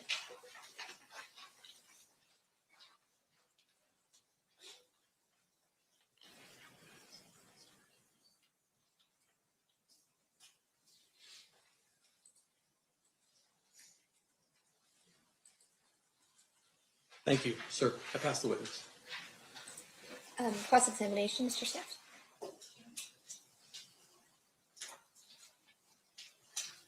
It's 2.5 hours. I don't play with him on the stand.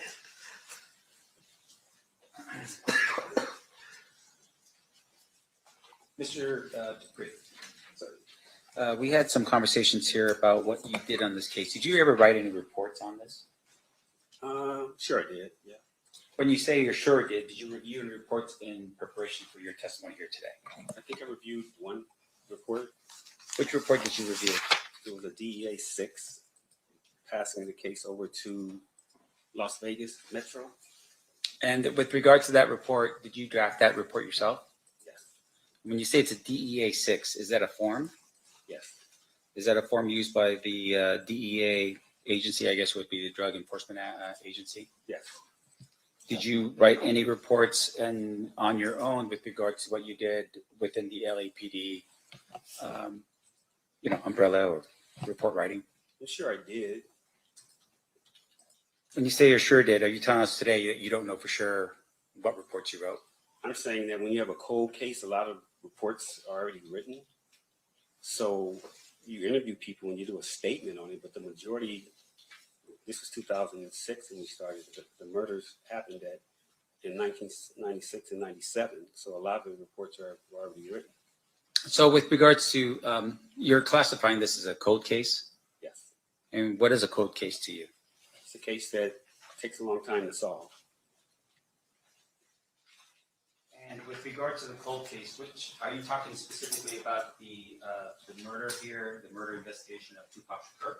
I'm talking about what we classified Christopher Wallace case. I don't know if they classified Tupac a cold case at that time. I see. So you were part of the task force specifically on Biggie Smalls, we just call it Biggie Smalls.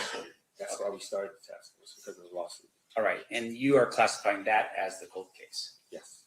So all your work would have been under the Biggie Smalls investigation, not necessarily under the Tupac case that we're here for today. Yes. And so with regard to your actions on the Biggie Smalls case, a lot of what you're doing sort of blends into, at least some of it blends into the Tupac investigation, but that wasn't your investigation. No. That was Metro's investigation. Yes. Now, on the day that we're talking about here, and this would be under the recordings that you had from the 2008 proffer. Did you set those up? No. Who set them up? Probably the lead investigator, Greg Kading. Okay, and with regards to Greg Kading, you're his partner. In a task force configuration, you might peel off with one person more than the other. So I would say me and him did a lot of work together. And with regards to what he is that he's also a fellow LAPD detective. Yes. All right. And so with regards to your being, let's say not part of the task force, were you ever his partner outside of the task force? I met Detective Kading at Wilshire Homicide. Wilshire Homicide is the area that Christopher Wallace was actually killed in. Robbie Homicide inherited the case or took the case because they had more resources to work. Me and Greg worked together at Wilshire Homicide. Greg Kading started this task force, and he brought me over years later to this task force. I see. So up until that point when he brought you over, you guys weren't partners? No, he was working narcotics. Greg knows the narcotics FBI DEA system very well. I didn't. All right. And so in terms of your awareness about the Tupac investigation, when were you first made aware of the Tupac investigation? Through the media, as soon as it happened. Right. I mean, everybody knew about that. And in terms of though your involvement or the official, are you telling us it's at the time of the proffer that you become sort of more involved in the Tupac? At the time that Mr. Davis offered the information that he offered is when we even thought about doing anything with Tupac. But isn't it true though that you actually were more aware, that Detective Long was the Metro detective on this case as early as 2004? I didn't start until 2006, so I just knew he was an investigator assigned to the case when I got there. I see. So as of 2006, you would have been aware that Detective Long was the investigator from Metro? Maybe 2006, 2007, when we decided to come out to Vegas and gather intel on the Tupac case, just for investigative reasons. Okay.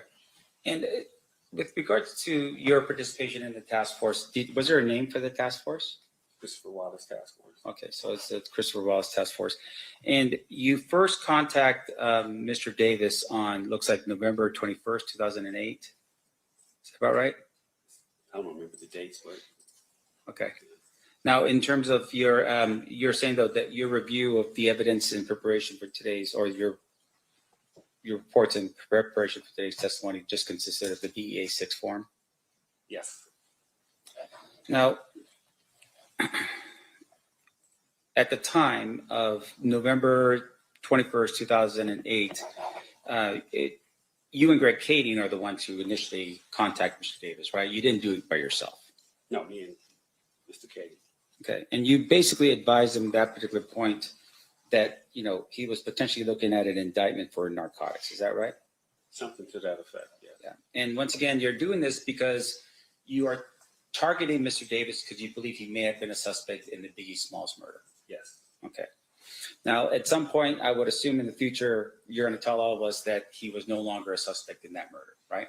That is correct. You found information that were indicating that the car that was potentially the car used in the Biggie Smalls murder was not his vehicle. Maybe somebody else was there. And there were some issues with regards to his location that he wouldn't have been the one to be the shooter in the case. Whatever the reasons, I just know he wasn't involved in the Biggie Smalls murder. Okay. And then with regards to your conversation with Mr. Davis, when you had that conversation at his home, you talked about being in the, I guess, the garage of his home at Rancho Cucamonga. Is that what it was? I forget the city, but it's southeast.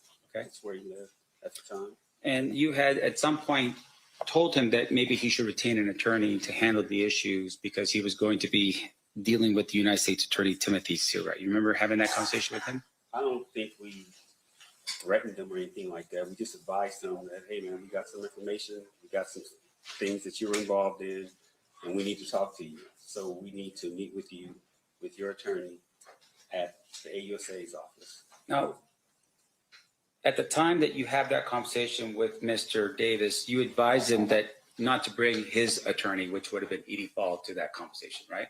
No. You advised him to actually bring this other attorney, Wayne Higgins. That would have been a brand new attorney for Mr. Davis, correct? No. I didn't even know Mr. Higgins at that time. Now, in terms of your, the meeting, Mr. Higgins shows up with Mr. Davis, and then there's a conversation between Mr. Higgins and Seawright regarding the proffer agreement, but that wasn't with you being present in the room. Fair? No. Okay. Now, you had, though, at some point being informed that there was a proffer agreement, and then there was follow-up interviews that occur as a result, right? That's correct. So this is just not one interview. This is multiple interviews. Yes. Now, can you tell us, for instance, how many interviews there were? That I was involved in, the first meeting at his house in the garage, the first meeting with the AUSA, and then the meeting at Wayne Higgins. But mind you, like I told you, I flew to New York with Mr. Davis. So we were out there for 3 or 4 days. I'm talking more about specifically the actual meetings in which you're sitting down and asking questions of Mr. Davis. 2. So that would be the initial meeting with United States Attorney Seawright in the room. And then the second meeting was, I'm sorry, at what time? That was with Mr. Higgins at his office on Wilshire Boulevard, if I'm not mistaken. I forget the date. Okay, would that be October or December 18th? 2008. 2008. Yes. Do you recall actually being involved in a meeting or being knowledgeable of a meeting that took place on December 1st, 2008? No. How about a meeting that took place on January 7th, 2009? I don't recall. No. How about another meeting that occurred on February 11th, 2009? I don't recall any of those dates. Okay. I just remember the 3 that we dealt with. Right. And once again, you're refreshing your recollection off of a DEA 6 form, correct? No, I'm refreshing my recollection off my recollection. 30 years later? That's right. And about 20 murder trials. Right. Of my own. Which is amazing. Good job. It's not amazing, just doing my job. But let's just make sure we're clear. I want to make sure this jury understands that you're refreshing recollection off of a DEA 6 form.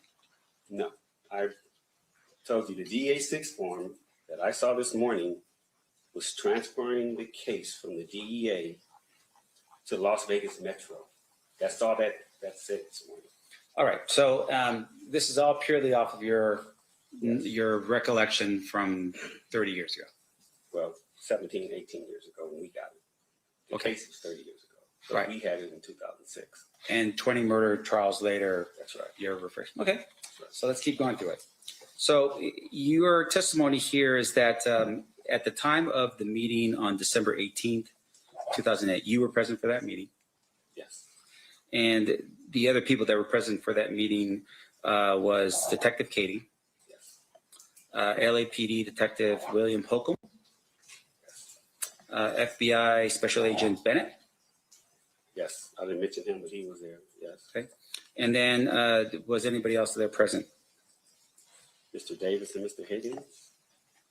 And then outside of those, was anybody from the United States Attorney's Office present? At the first one in 2008, I think, not in 2009. For sure, not 2009. I can say that. Okay, but I want to make sure we're precise for this jury. Okay. On December 18, 2008, was the United States Attorney present for that meeting? Yes. Now, in addition to that, the recording that had occurred and the one that you've introduced into evidence in this case, was that a recording to which Mr. Davis or his attorney knew about? Which one? 2008 or 2009? 2008. 2008? I don't know. Okay. I didn't know it was being recorded either. Sure. And with regards to the FBI special agent that was there, are you aware of what's called a 302? Yes. What is a 302? It's a report, the information report that they write out, kind of like the DEA 6, kind of. Yeah. And then in terms of how the 302 works is they don't actually record information with a recorder. They actually just write things down into the 302, right? That's correct. In this particular case, was Special Agent Bennett aware that there was a recording? I have no idea. Now, in addition to that, on March 9th, you had said that something that he was, I guess, activated as a confidential informant. So I think it's around that time period, right? Of 2009. Between what time periods did Mr. Davis give information to LAPD as a confidential informant? Do you remember? I don't remember how many times we met or how many times I was involved in speaking to him. But it's just those 3 times, the first time in his garage, 2008, 2009, and then when we went to New York. That's all my dealings with Mr. Davis was that I can remember. Now, the December 2008 proffer that you were part of, did you verify any of the information? That Mr. Davis told us? Yeah. We were trying to verify as much as we could. Okay, That's well, why we tell us the efforts. No, I'm sorry. Can you tell this jury the efforts that you made to verify the information that he gave you in 2008? flying to New York to try to get the relationship with Zip, Mr. Martin, because he was involved here in Vegas with the murder and the large sum of money that was supposed to be given to Mr. Martin to give to Mr. Davis. So that's why we flew to New York to try to get that whole thing going. Right. And based upon your efforts in New York, were you able to verify that any of that information to be true? No. Now, in addition to that, there was other information that Mr. Davis gave up in 2008 in December. Did you verify any of that other information to be true? I don't think any other information that he gave us was anything except the murder of Tupac. Sure. Did you at any point verify, for instance, the people that he identified in the vehicle? No. You are aware, of course, that some of the people that he had identified in the vehicle were still alive in 2008, right? One was. Who was that? That was Terrence Brown. Okay. Did you ever verify that Terrence Brown was in Las Vegas at the time of the murder? We never got a chance to. Why not? As I said, our first course of action was to tie in Mr. Combs, the money, and work back from there. So you fly to New York, it's a bust, you fly back, and then you never follow up on what happens with regards to Mr. Brown? I didn't. You're part of the task force. Yes. Do you know if anybody else on the task force verified that information, that Mr. Brown was in Las Vegas at the time of the shooting? No. Now, in addition to that, we talked a little bit about the type of scenario that Mr. Davis is in, right? He's being targeted as a potential suspect in the Biggie Smalls murder. You develop information about him being a drug dealer, right? And you had said, I think there was how much time was he looking at? Life sentence? I think so, yes. Right, pretty heavy sentence, right? Yes. And so you had also targeted the idea, though, that it wasn't just him moving some large amount. It was people coming into his house, potentially his family. People could be arrested, his friends, for instance, that was part of that, and they all could go to prison, right? I will say this. Mr. Davis took the hit for a lot of people in his family and his kids, his wife, but that's why he did a lot of the stuff he did. I will say that. And I appreciate you saying that. And so in essence, he said, okay, this is all on me. I will take the hit for the family. Yes. Now, in terms of the way that you recall how he describes what happens and so forth, you had mentioned that he's in the car, he drives up next to the other car, and then he gives the gun to the back seat because he was going to do the shooting. Then he gives it to somebody else. And then I guess it was Dre said, no, I can't do it. And then Orlando fires the gun. Yes. Okay. So the four individuals that in the car would have been Mr. Davis and then Mr. Brown, Driver. and then Mr. Smith, and then Mr. Orlando Anderson. That's correct. Okay. Do you, at some point, these people come back to Compton, right? Were there any, as far as you know, did anyone attempt to kill Orlando for being the shooter in the vehicle of Tupac Shakur? I don't know if anyone tried to kill Mr. Anderson, but a lot of other people got shot and killed. Sure. And so what other people that you recall were being shot and killed? I don't have the list of people who I know. Duane got shot, and then an 11-year-old girl got shot. Off the top of my head, I can remember those two. It was war. Compton's 10 square miles, and all of these people know each other from growing up. It was people standing, they were hiding out, walking the streets.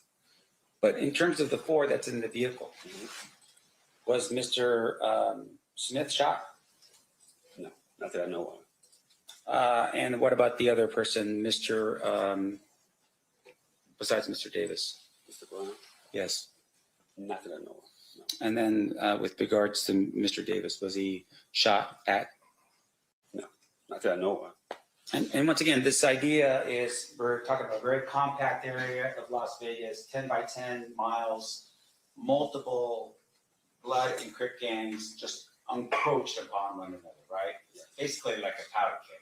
Street by street. Right. And in terms of retribution, pretty clear this would be an immediate thing because Tupac Shakur was shot and killed. Yes. And Death Row Records, as a member of the Mob Piru, would have been definitely out for blood on that. Yes. But none of those four individuals were shot at. No, not that I know of. Yeah. And in fact, just to make sure I'm clear, Orlando Anderson was actually shot and killed probably about a year and a half later, right? Unrelated, yes. Yes. And it was unrelated, meaning that the people that he got into a gunfight with was actually other Crips. Yes. Right? And it was over money, as far as you can recall. Yes.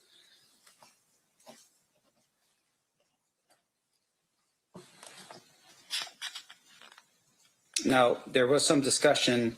Are you aware of a person by the name of Darnell Brim? Yes. Darnell Brim is, and I think there was some discussion about there was two different sets in the Southside Crips. Yes. One set was the Burr Street set.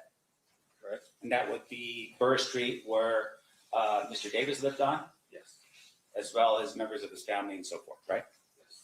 The other set was the set that Darnell Brim was in charge of. From what I hear. I never worked Compton PD, but from what I hear, yes. Okay. And with regards to Mr. Brim, he was killed pretty much immediately after the shooting of Tupac Shakur. Mr. Brim is still alive as far as I know. Oh, you're right. He was shot though, right? He was shot. And then he went to prison for some unrelated matter, something to do with drugs. Yes. Okay. Now, in terms of Mr. Brim, was there ever a conversation with Mr. Brim to determine or have questions asked with regards to Tupac Shakur? When we started, again, I started in 2006. Those questions would have been initially asked of Mr. Brim when he was shot in 96, 97. Those types of things we could have gotten to, but like I said, our first course of action was to solidify where the money came from. If Mr. Combs was involved, and was Mr. Davis telling the truth about being paid for the murder of Tupac Shakur. And outside of that, any additional sort of boots in the ground discussions or investigation in Compton was handled by somebody else? The initial, the preliminary, right? And if we would have gotten to that, we probably would have talked to people, but I'm sure that they were talked to already. This is on a Fed level trying to get a RICO case against people. Okay, this is a whole different level of Compton. Sure. This is FBI, ATF, DEA. This is trying to solidify that Death Row Records and was built on narcotics and Bad Boy Records. Now, you don't understand this, but I'm from the hood. Everybody knows it was, okay? Everybody knows that those record companies were started with the sales of narcotics. So the feds were looking at a RICO. We cared about the murders. So this was chasing the money. This was chasing Sean Combs to see if he was involved with, the hit on Mr. Shakur. And so once you determine that, he's given information, not because of Biggie Smalls, but rather because of Shakur, you never once reached out to Metro at that time to say, hey, Las Vegas, you guys are the ones in charge of this murder. Come down to have an interview with Davis? The decisions were, again, way above my pay grade. And our command staff, whoever made that decision to keep it in-house and for us to handle it on the Fed level, because it would have spread all the way to Las Vegas and not notify Las Vegas Metro at that time, wasn't my decision. I see. So had to been somebody up the chain, maybe even the United States Attorney. Whoever. Yeah. Okay. That's not your call to make. No, I'm just a soldier. Okay. Right. I appreciate that. Now, in addition to that, sir, your in terms of the information we're talking about here, at some point your other LAPD detective leaves the LAPD. Greg Cady. Yes. In 2011, I think. And in 2011, I believe he publishes a book. Yes. And that book is called Murder Rap? Yes. Did you read that book? Parts of it. All right. And fair to say, of course, is that if you saw something in the book that was not accurate, you probably tell Greg Cady, hey, this is not accurate, this is not right. I wouldn't tell him nothing. That's Oh, his version. He did what he wanted to do. Right. Okay, so it's his version of events. You would have been like, okay, this is not right about what I did. I'm just going to leave it alone because that's what Greg Cady interpreted it to be. No, I'm saying I was on the Los Angeles Police Department, still in charge of the Biggie Smalls case by myself. And whatever came from any books that were written, it was my responsibility to make sure that everybody was okay if they were outed in that book. So I'm not going to tell another man what he should and shouldn't do as far as writing a book. If you want to write a book, write a book. If it comes back my way and I got to investigate something you said, then I'll do that.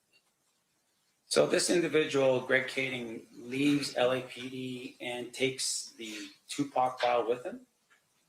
From what I hear, something like to that effect. Meaning he stole the file? Something to that effect. Now, in addition to that, he also took the Biggie file, right, with him when he left? From what I hear, I've never seen him, but that's what I hear. Okay. And with regards to the recording that we're talking about here, that recording was a recording that he published, at least brought it out to the public, not you. You will never see me on a podcast, a book, nothing like that. Yeah. So you never have. Now, in terms of, though, just your understanding and, being in LA and so forth, Greg Cady has made appearances on podcasts and other things as well, right? Yes. And also that would be with documentaries. Yes. But at least you're still abiding by the rules and that kind of thing. You would never do that. I stick to the code. Okay, I'm abide by the streets. You're not gonna see me on there telling about what somebody else did. This is the only time you're gonna see me talking about what somebody did, sitting in this chair. And I appreciate that, sir. Other than that, you'll never see me doing that. Okay. And with regards to your participation, though, in the interviews, during the time period that you're hearing Mr. Davis talk about these things, were you aware at all that he was recommended that this other attorney step in for his attorney Edie Falls and basically have this conversation? No, to my knowledge from the media, I thought Edie Fall would have been his attorney. So I don't know anything about that. Again, that was way above my, whatever I was doing there. I don't know who made that decision. I never talked to Mr. Davis. I didn't know Mr. Higgins at that point. Okay. So Were you aware that when Metro was finally notified? yes. When was that? The 2009 interview. Yes, sir. Did you make that call to Metro? Chain of command. Somebody upstairs called Vegas when we disbanded our unit. Our case was going back to our DA. Las Vegas Metro, they were going to take over their case. So somebody in our chain of command reached out to somebody in Metro, I guess, and said, hey, we got some information for you. Somebody needs to talk to you about Tupac. I knew Detective Dan Long. It trickled all the way down to us. Either he called me or I called him and set up the interview. Did you tell Detective Long when he appeared here in LA for the interview with Mr. Davis that he had given a proffer in 2008? Yes, I think he was aware of what we had. Unfortunately, he was aware of what we had done to that point, yes. Meaning that you had a conversation with him, say, hey, by the way, there was a proffer in place in 2008. Here's the information. I'm sure I did. I don't recall if I told him immediately or whatever, but he was aware that we had been dealing with Mr. Davis. So, and once again, that proffer agreement between you, the government, or the various people of the task force plus Mr. Davis, up until that point, there was no violation of that agreement, right? Not to my knowledge, I don't know. Right, meaning that, for instance, Mr. Davis didn't do anything that would say, hey, you violate the terms of this agreement. No, I never used that term with him. No. Right, but at the same time, your higher ups felt at this particular point, yeah, give the information that you just learned about Mr. Davis from 2008, give that to Metro, right? Yes.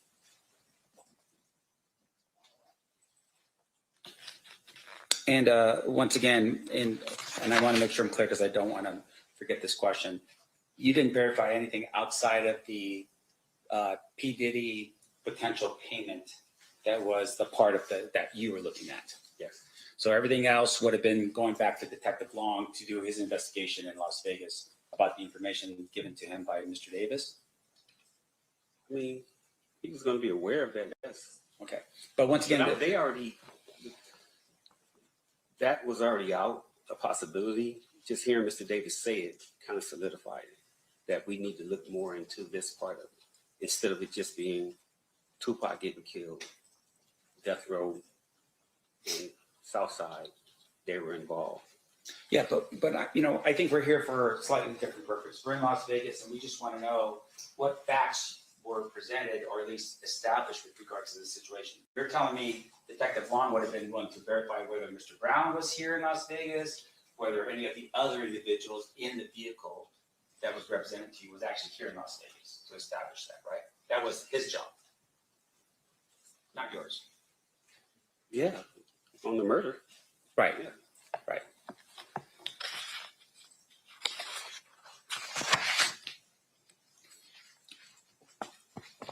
Now, there were some activity that happened in Compton. I just want to make sure I'm clear. You weren't part of any of the investigations in Compton with regards to the gang issues and so forth. You weren't part of that. No. That would have been somebody else from Compton. Compton and Metro and whoever else. Okay. You and I just have one. Yeah. Court's indulgence, sure.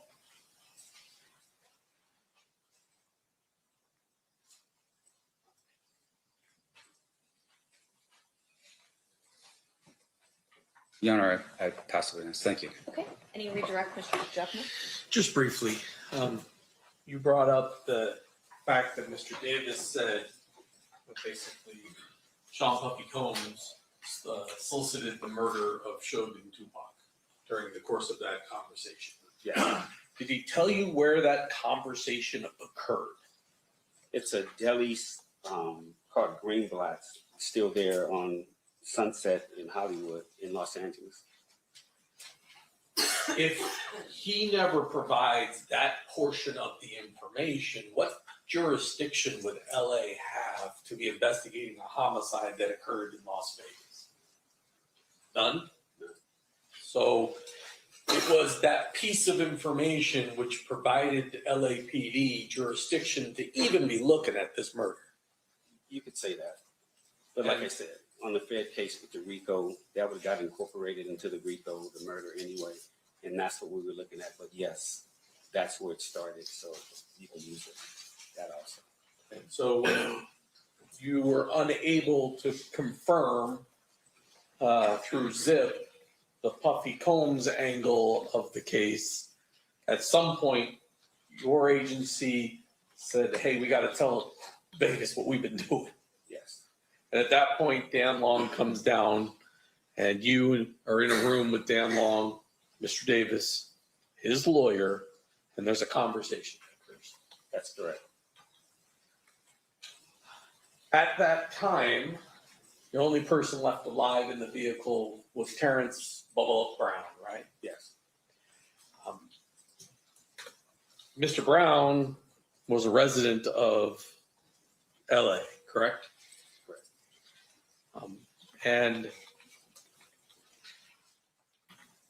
was there at least a discussion between you and Dan, hey, if Mr. Brown ever gets himself into some real trouble, maybe we'll have some leverage to talk to Mr. Brown?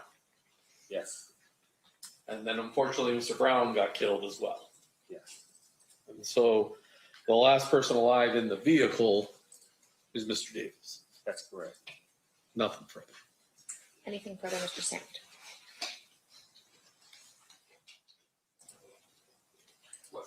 Okay, so what investigation with Mr. Brown have we talked about? You wouldn't be able to verify information about where he was, whether or not he was in Las Vegas, right?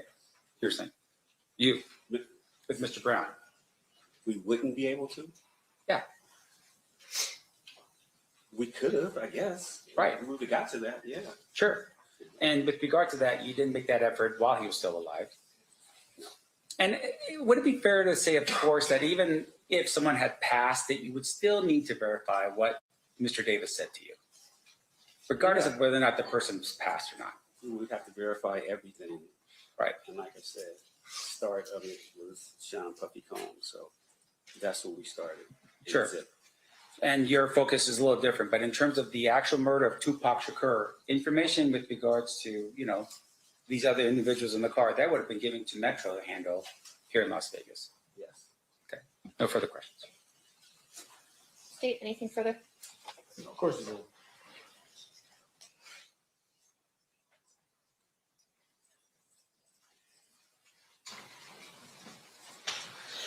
Yes, one follow-up. In your 34 years, 20 homicide trials, ever made a case on a guy confessing to a homicide? Yeah, I've had a couple confessions. Yeah. When you were talking to Mr. Davis and he's telling you what he's telling you, did you have reason to doubt his version of events as it relates to the homicide itself? I didn't think Mr. Davis was lying because he put the gun in his nephew's hand. And if anybody knows anything from what I hear, Mr. Orlando Anderson was the man besides Keefe D in that neighborhood. He was the prince and his family loved him. I didn't think that Mr. Davis would put the gun in his own nephew's hand, dead or alive, and put that smut on him unless it was true. The person that killed Tupac, well, in the neighborhood, he's a hero. In the world, he's a villain. So I didn't think Mr. Davis, me personally, would do that unless it was true with his own nephew, because I know he loved his nephew. They all loved Orlando. And so that particular fact, knowing the culture, and now it's 2008. I mean, it's, you. Let me ask you this: was Tupac Shakur larger than life after death? Yes, but had he would have been legendary if he lived. And in 2008, he is legendary at that point. He's dead.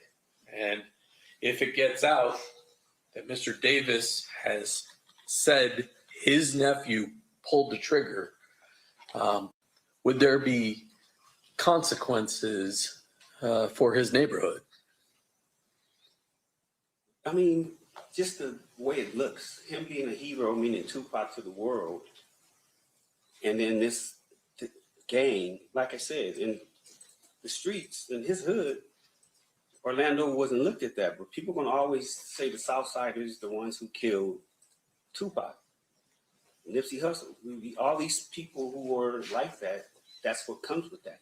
Now you could wear a badge and act like it's something in your hood, but in the world, that's not a good thing to be, remembered as or thought of as a person that killed Tupac, even though what happened to Mr. Orlando Anderson wasn't right. Thank you. Nothing further. Anything further based on that? Yes.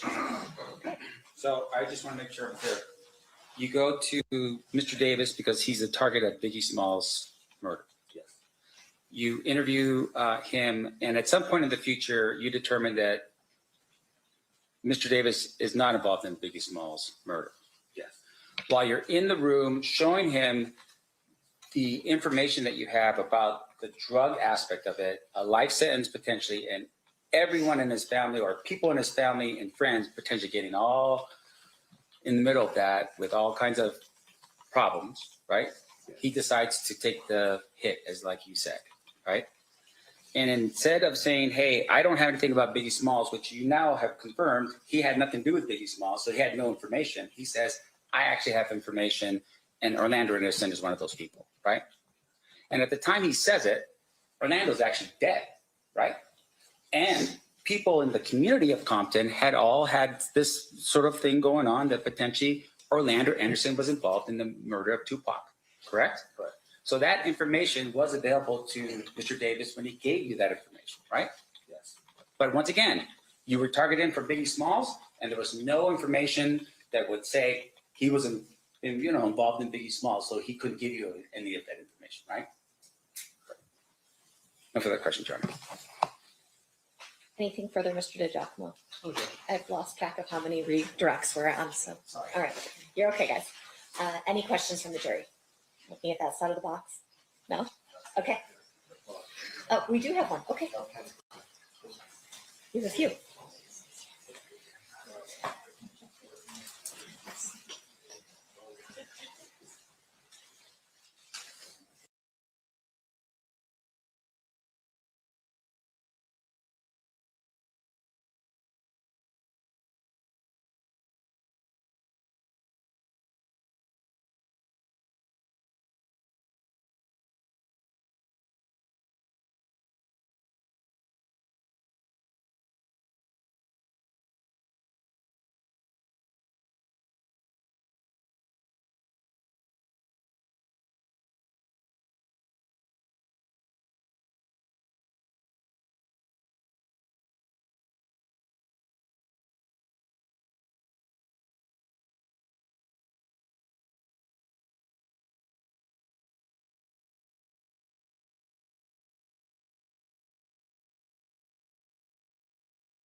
All right, a question from one of our jurors for you.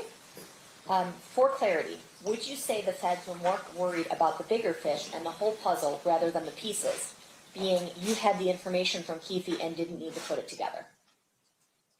Yes, they were worried about the bigger picture, but this is 2006, and the smaller types of investigations on both cases had already been run to ground.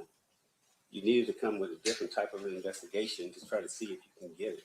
So that's why Detective Kading, the LAPD, that's why you brought in FBI, ATF, DEA, other agencies to all help to try to solve both cases. Once we found out what Mr. Davis had said, it was Biggie Smalls at first, and then it went to Tupac Shakur. Okay.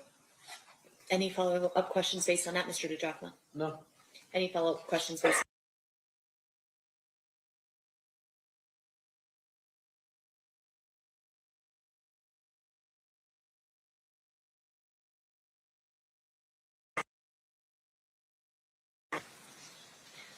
Your Honor, one quick.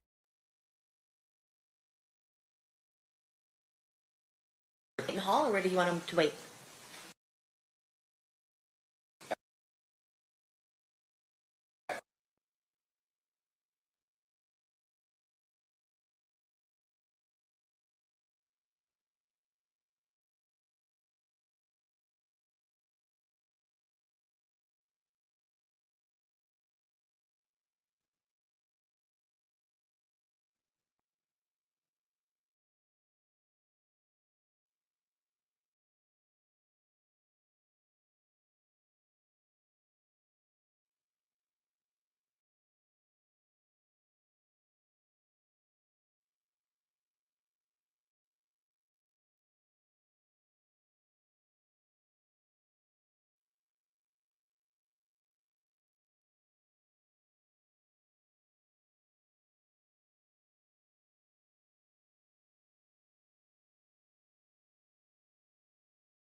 Earlier with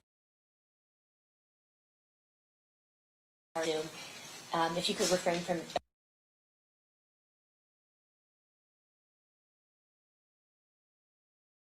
at least from that potential recall. Okay, thank you. You are now free to go.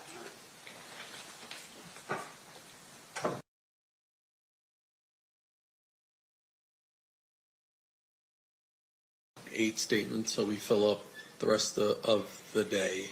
Okay. But we have at least one witness tomorrow, so we'll call that witness tomorrow and then probably continue on the rest of the day with the rest of the statements. Then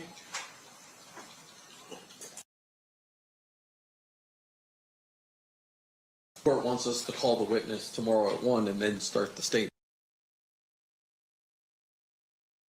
There's just more time in the statement.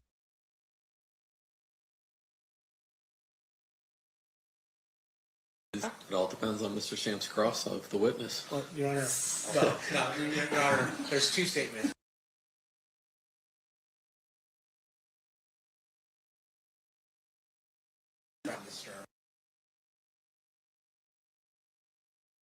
and none of them will finish in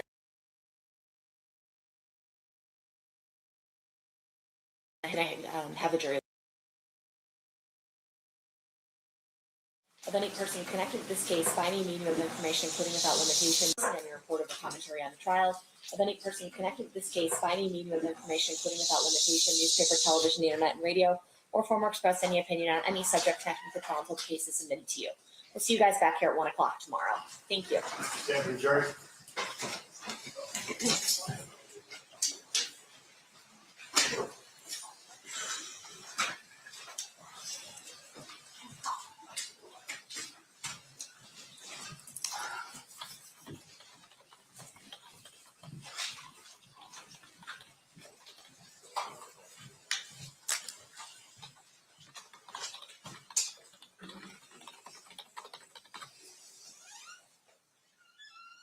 For the record, the jury has exited the room. Anything we need to address outside the presence? Nothing, Your Honor. Okay, I think it just makes more sense to play that as a block as opposed to a half hour, and I didn't realize we were breaking it up between a witness in between, so. Okay, I apologize for any inconsistency up the bench. All right, we'll be in recess. We'll see everyone back at 1 o'clock tomorrow. Thank you, Your Honor. Yep.